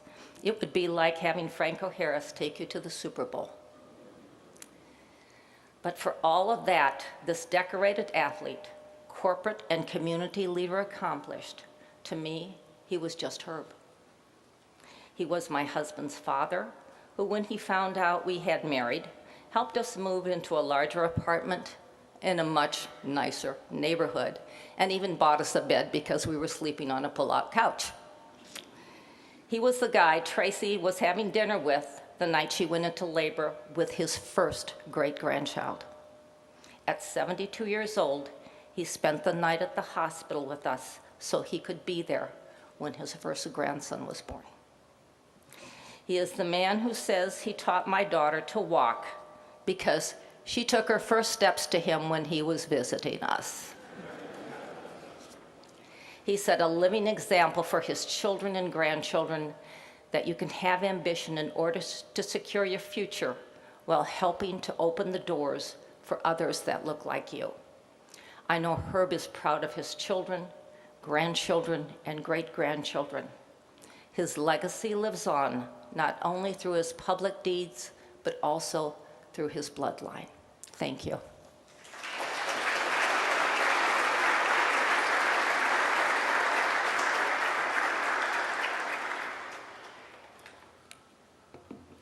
Thank you, Susan. And of course, our thoughts are with Tracy and the other members of your family who are dealing with this emergency in Washington. Years ago, I visited John Woodruff at his home in Arizona. John had won the gold medal in the 800 meters in the 1936 Jesse Owens Olympics. And it was through Herb that we became close. My main mission on this visit was to invite John to come back to Pitt so that we could publicly celebrate the 75th anniversary of his gold medal run. He seemed excited, said he would get back to me, and then when he did, said that he had talked to doctors and on medical advice, he could not make the trip. About 6 months later, Herb called me and said, I was just talking to John Woodruff and he wants to come back to Pitt. And so I called John and I said, well, what changed? And he said, I just was thinking about it and I thought, you know, there are worse things than dying in Pittsburgh. Herb, of course, took that to another level because he wanted to die in Pittsburgh. This was the place he considered to be his home, and he wanted to draw his last breath here. Particularly over the course of the last few months, Herb knew that the end was in sight, and we talked about it. In fact, he almost seemed to have a feeling that he had to prepare me for the sense of loss that I was going to feel when he was gone. And he said to me that he knew how lucky he was to have led a great life, that he knew it was a long life, and that he was ready for it to come to an end. When we had those conversations, I always tried to focus on, I've led a great life. And what I typically would do is to gather the beautiful photo montage that Bob Lott prepared for his 101st birthday, and I'd take it over to his bedside and we'd talk about people who had made a difference in his life. Those who were pictured, and often those who were not. In a very real sense, then, I think it's true that all of you were with him in his heart and in his mind as he moved to the end of his extraordinary life. Shortly before he passed, I received word that he was going to be moved to hospice again. And so I dashed over to Canterbury Place to see him. By the time I arrived, he had already been moved, and I was told that he was being bathed. So I went in to talk to Minerva for a while, and we had a serious talk. I told her that Herb was being moved and why he was being moved, and that this would give him relief from his pain, which made her feel good. But she said to me, please tell him that I'm sending my love. Well, when I went upstairs and saw Herb, he was already pretty much unresponsive. A product, I was told, both of the progression of his disease and the pain medications that he was taking. And I tried talking to him about a number of things, things that would generally catch his attention, but he didn't respond until I leaned over and said, Minerva is sending her love.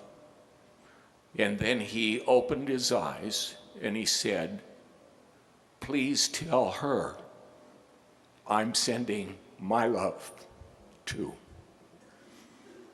Which of course I did.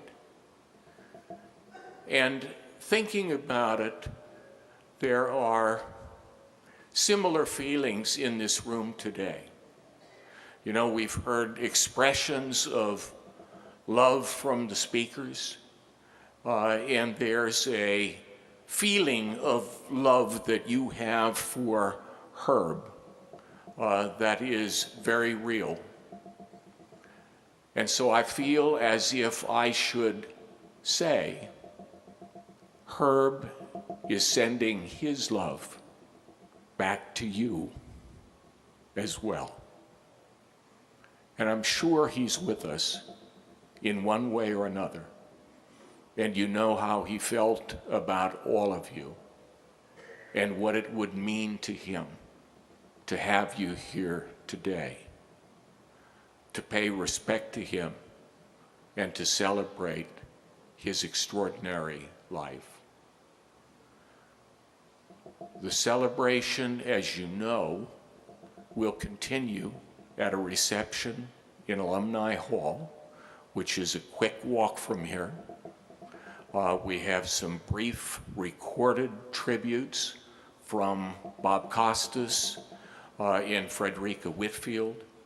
We have special presentations from the Olympian and Paralympian Association and from USA Track and Field, and of course from Moet Hennessy. I'd ask that you let the family and the speakers exit first so that they can get over to the reception. And then I hope all of you will follow us over. You get a taste of fresh air, and you'll be ready for more. And again, it's great that you're all here today. Thank you very much.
Hello out there. Hello, everyone. Hey.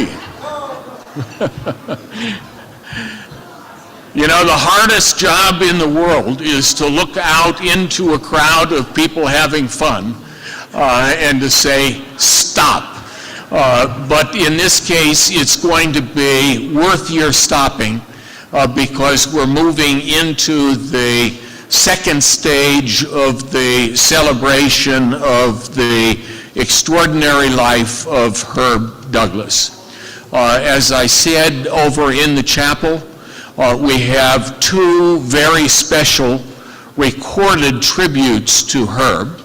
One is from Bob Costas, who is America's most respected sportscaster and sports commentator. Among other things, he has covered a dozen Olympic Games.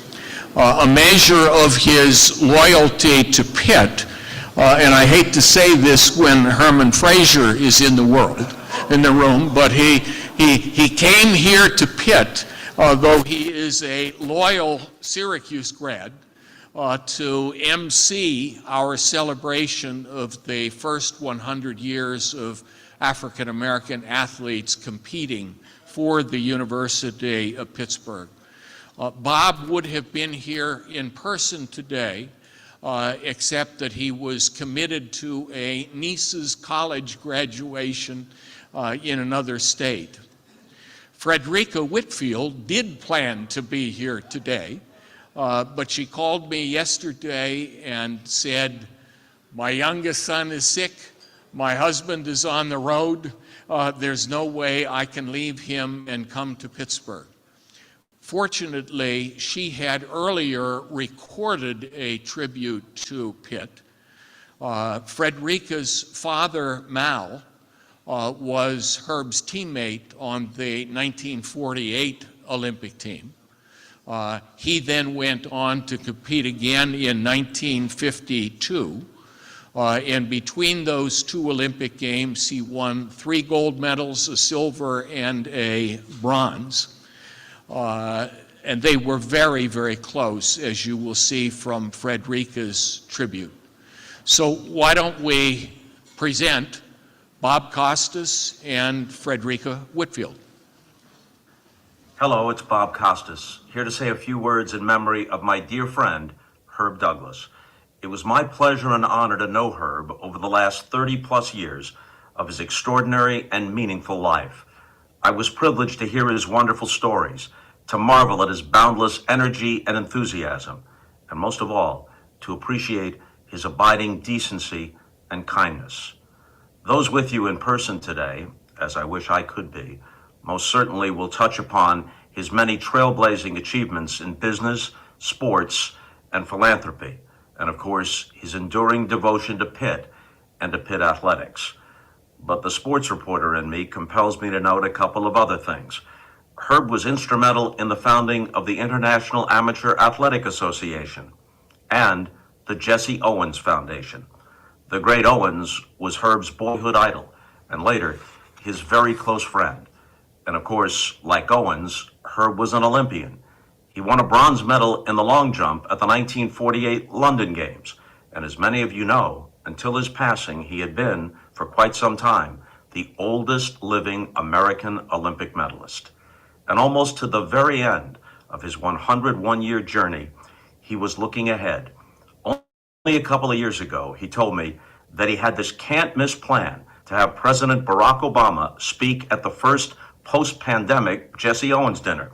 When I told him that might be a tough ask, he responded with typical optimism, cheerfully noting, "Oh no, just you watch, it's gonna happen."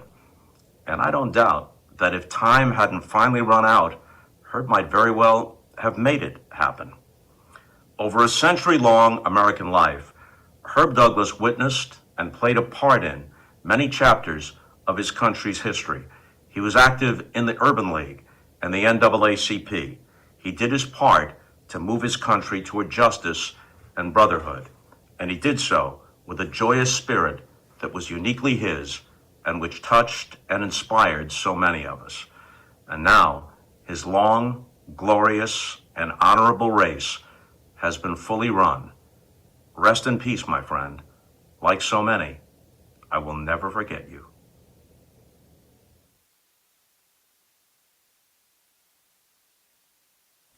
Synonymous with the name, the legend, Herb Douglas, smile and laughter. Uncle Herb's contagious smile and laughter far outshine any Olympic medals, far exceed the longest of any jump. And I know you friends, family, and fans have experienced this too. That smile and laughter so resonating, continuing to reverberate well after the in-person visit or the phone call. That laughter and joy in his voice, your voice, Mr. Douglas, continues to ring in sort of a replay mode and makes me laugh and smile. That smile and laughter, among the many things that keep all of us loving you. You exemplify greatness through your own lifelong discipline, your generosity to help others analyze, organize, initiate, and follow through. You are a beacon and best friend to many. Thank you for being you, for sharing you, and showing us all how it's done. And among the many personal reasons why I forever adore and admire you, your magnetism, your dedication to love that stretches miles and generations. And I saw clearly as a kid, tagging along with you and my dad to track meets and appearances, why you all are best friends, teammates, brothers. And I would see it again as if time stood still, this time at the 2008 Beijing Olympic Games on the 60th anniversary of you all's medals won, and in another way at the 2012 London Games. So here's a kind of thumbnail sketch from that London reunion. You, along with my dad, Mal Whitfield, and hurdler Harrison Dillard, brothers, three amigos, 1948 London Games medalists, all still brothers, living new moments and reliving indelible ones. And oh my gosh, hearing and seeing you all's belly laughters, I mean, that was just priceless. So together with my brother, Lonnie, Mal Jr., we pushed you all's wheelchairs into the new London Olympic Stadium. And you, three amigos, brothers, ribbing each other, high-fiving, handshaking, nodding. I mean, that connection, so special, giving us maybe a little glimpse into those ship and plane rides, the locker room or trackside camaraderie, the bond that you all shared in all of your collective greatness building and history making. So thank you so much for being my dad's best friend, and in turn, being one of the most valued and treasured figures in my life too.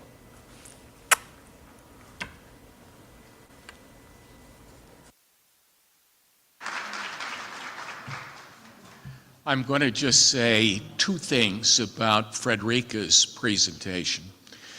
She gave you a little bit of background information about the 2012 Olympics.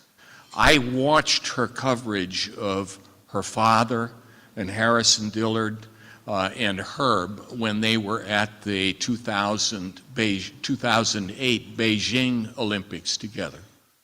Her father and Harrison Dillard, of course, were the gold medal winners. Herb, with his pit hat on, was the one who got all of the microphone time. And that would not surprise anybody in this room either. I also will say that Frederica made 2 visits to Herb in the last several weeks. And on each occasion, Herb described it as one of the greatest days in his life that she had been there.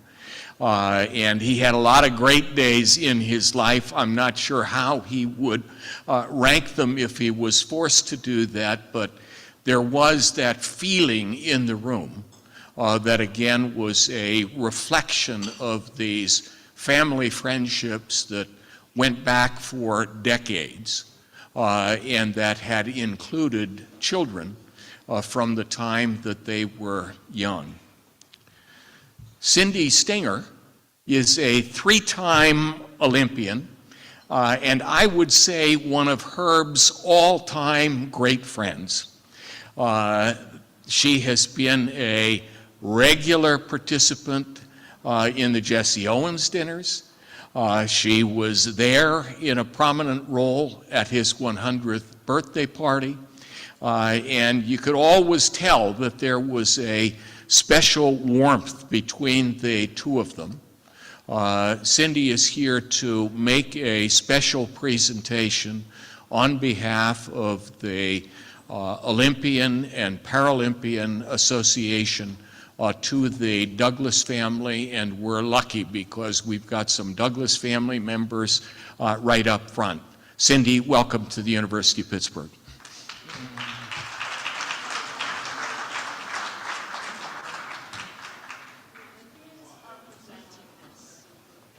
Yes. Come on. You're an Olympian.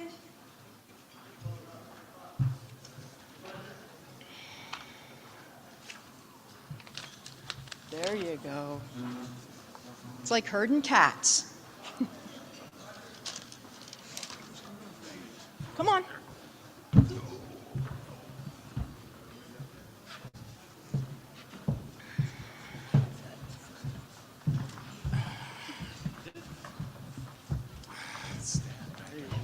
I can stand here and it's still the same size as the rest of you guys. Okay, you guys step up. Roger, step behind. Roger's got to be in the picture. All right. There we go. How can you do this?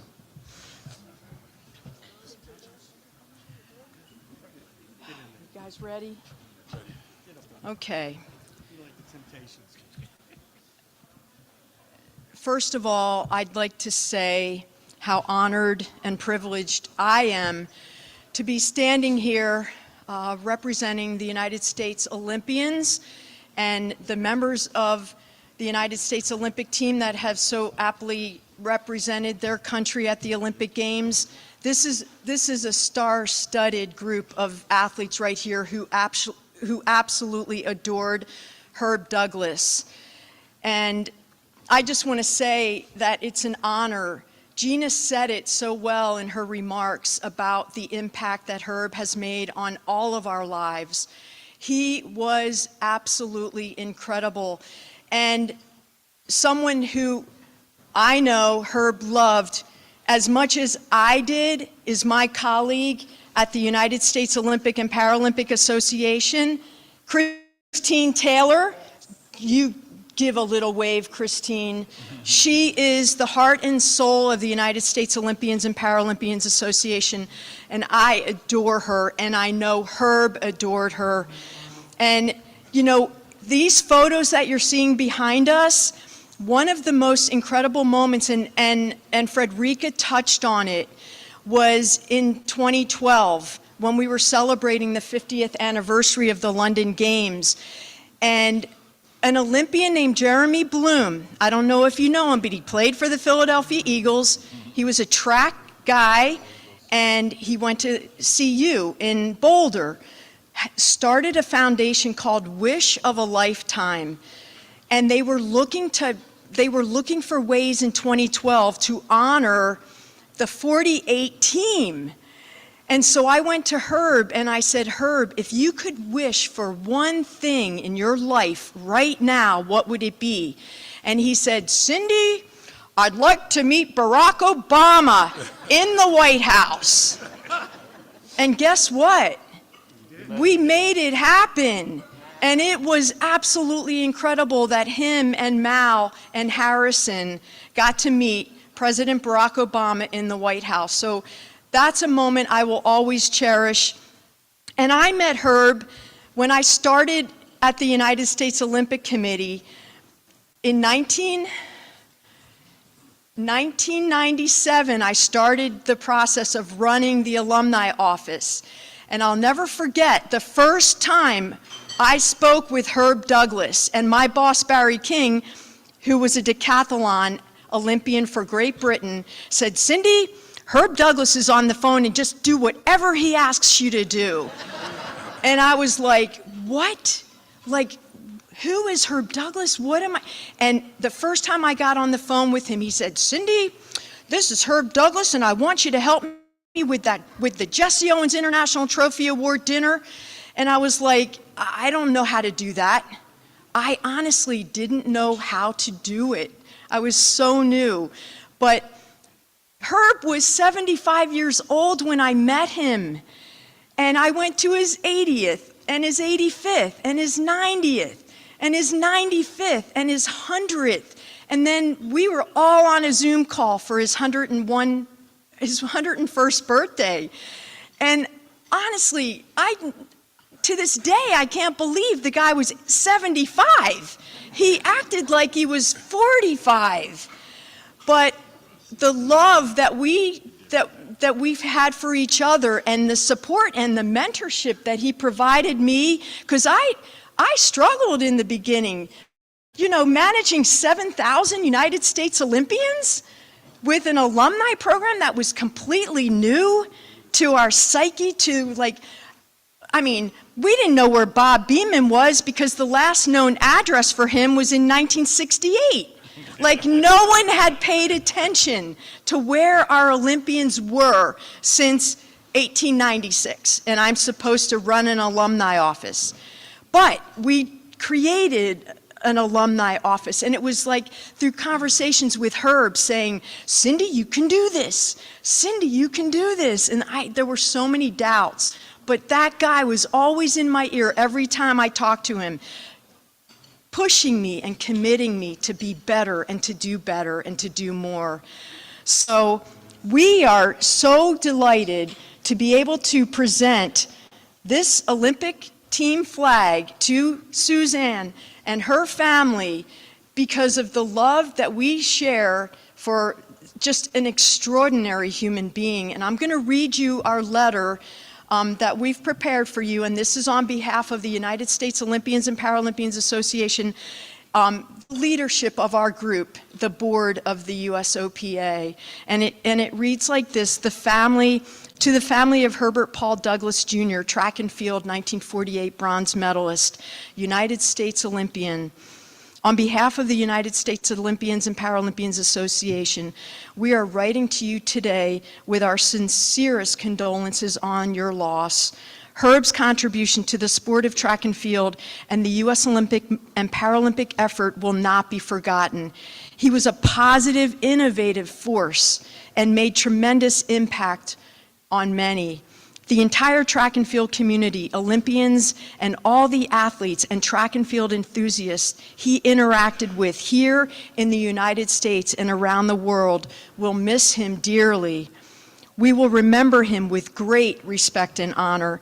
This loss is amplified by the large number of people who have loved him and have been loved by him.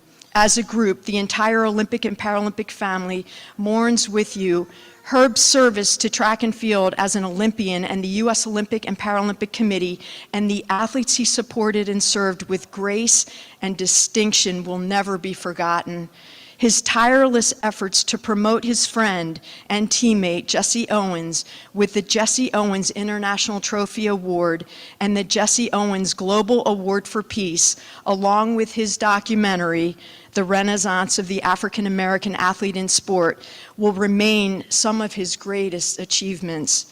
Please accept our deepest sympathy, and may you find comfort in your happy memories. We also hope that you will take solace in knowing that Herb's legacy lives not only with you, but continues to blossom in the hearts of those he touched, everyone on this stage.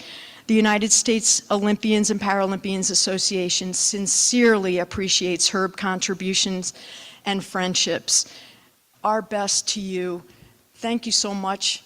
Herb was such a big part of our lives, and we would like to present this flag to you, Suzanne, and the letter that I just wrote as a way to honor Herb.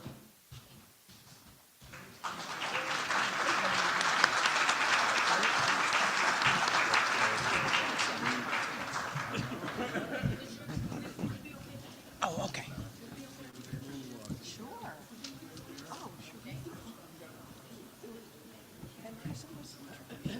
Oh,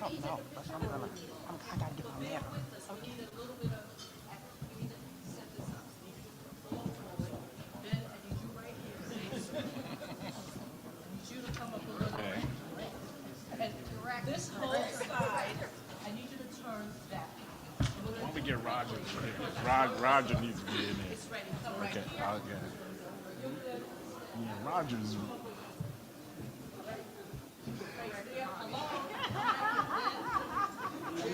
Roger's the one, yeah. Sliding that way? And we're gonna do a couple, if it's okay with you. Not for, we'll do a couple. And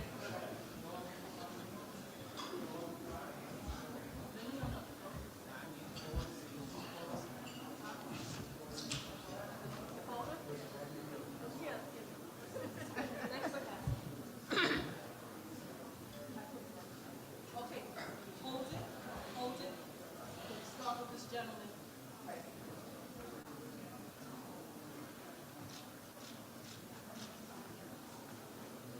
Hold it. Please bear with us. Hold it. Hold it. Mr. Norberg, would you mind joining us in this picture? Hold it.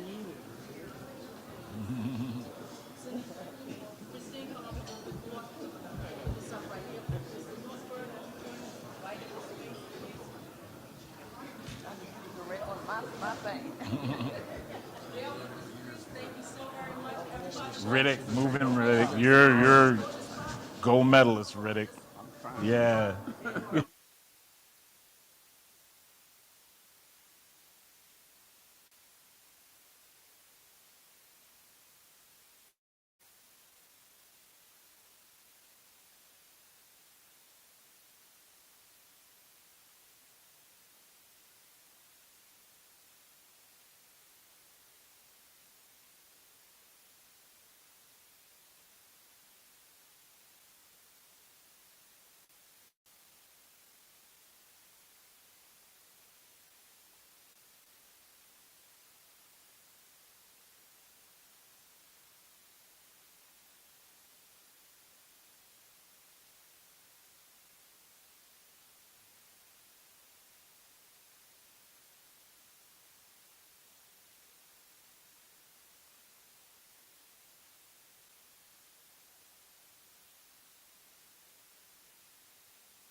You get that? Yes. Thank you so much. Thank you. We have two more presentations to make. The first of those two is from Sharifa Barksdale, who also is an Olympian. In fact, she ran the 400-meter hurdles in Seoul in 1984 and in LA. Well, I was thinking about Seoul in 1984 because I think, was it It's in LA. LA in 1984? Well, Roger Kingdom was running it at the same time, or Edwin. Edwin. If Herb was here, he, I'm sure, would be thinking about bringing you out of retirement for a race at the new Herbert P. Douglas Jr. indoor track. But Sharifa is here on behalf of USA Track and Field. Please join me in welcoming her. Thank you. Thank you for being here. I'm sorry I screwed up the locations. Good afternoon.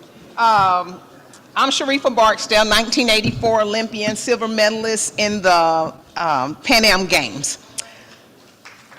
I'm the senior manager for the alumni relations, and I'm the program manager for Run, Jump, Throw. Proclamation of the USA Track and Field in recognition of the life of Herbert Douglas. Whereas Herb Douglas was a beloved athlete in the sport of track and field and whereas Herb Douglas represented Team USA as he earned bronze in the long jump at the 1948 London Olympic Games. And whereas Herb Douglas won 3 AAU indoor and outdoor national titles in the long jump and represented the USA in international meets against Commonwealth, France, and Sweden. And whereas Herb Douglas was an NCAA silver medalist in the long jump for the University of Pittsburgh. And whereas Herb Douglas was a pioneer sales and marketing executive and was inducted into the Pennsylvania Sports Hall of Fame.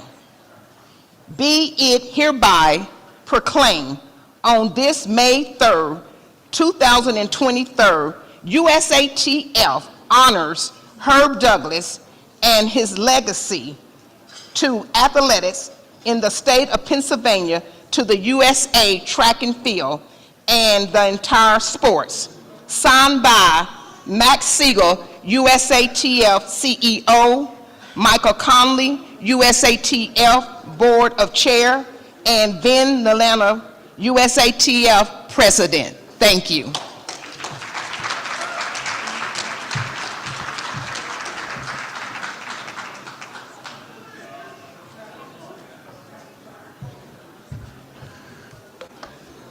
We had an all-star lineup, 3 big guns from Shefflin and Co.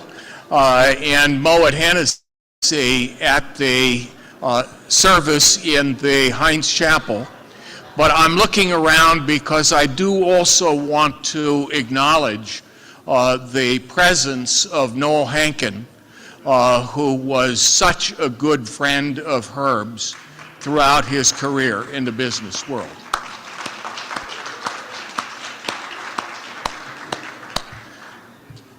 And now I'm very pleased to present Dion Harris, who is Vice President of Consumer Engagement for Moet Hennessy, the company to which Herb devoted much of his adult life, and the company that remained proud of and loyal to Herb long after he retired. Dion, are you within walking distance of me here? Welcome to the University of Pittsburgh. Thank you. And as you can see, he's got something in his hand, so you better grab a glass while you can.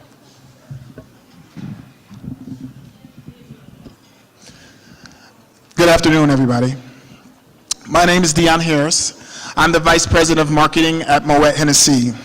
And my journey with Herb began when he was 99 years old. So while some of you go all the way back to 1976, that's the year I was born, to this day, I want to tell you about what Herb has done for me in just that short amount of time. One of my first experiences, I'm going to start out with Herb, was I actually got a chance to do an interview.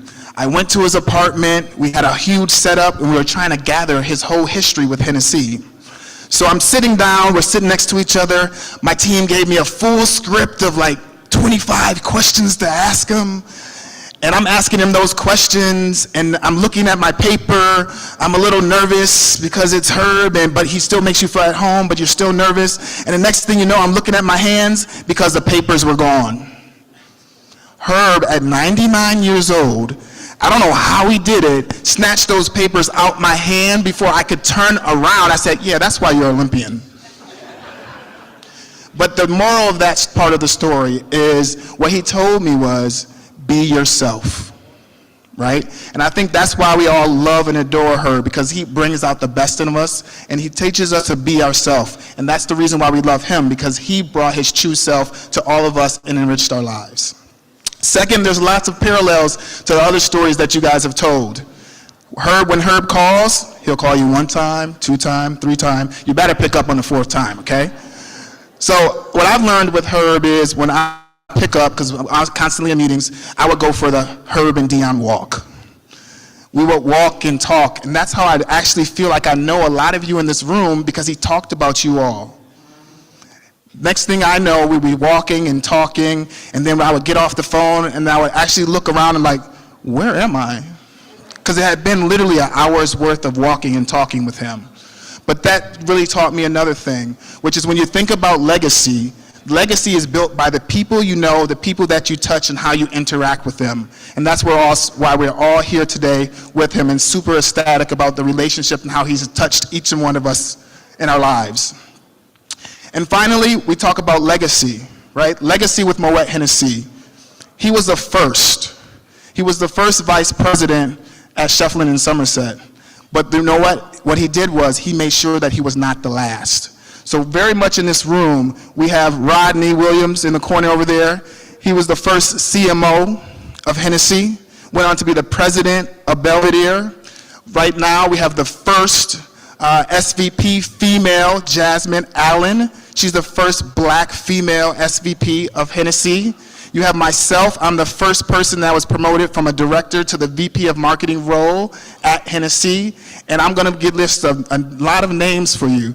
We have Manny, who's here, who's a part of the Hennessy family as well. On our team currently now, we have Mwanza, we have Anthony, we have Ryan, we have Ashley. We have a series of African Americans that all are here today because Herb Douglas was the first.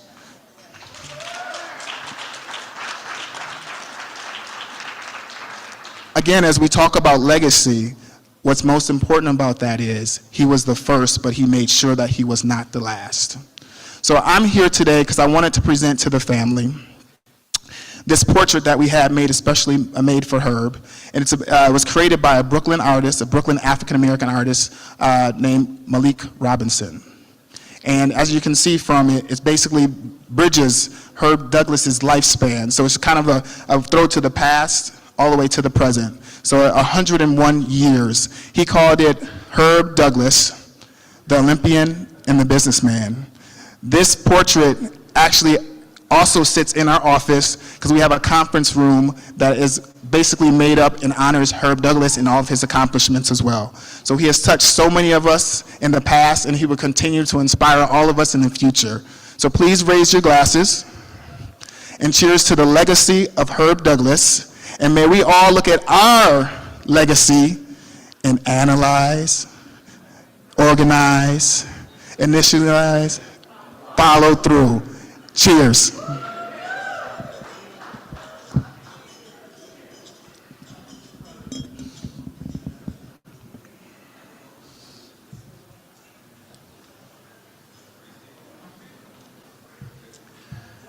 You know, I think what Dion just had to say in overviewing the human impact of Herb Douglas is a great place to end this afternoon's program. But there still is food, there still is drink, and I think we're going to get more good music from the Center of Life Jazz Band. So thanks again to everyone for being here.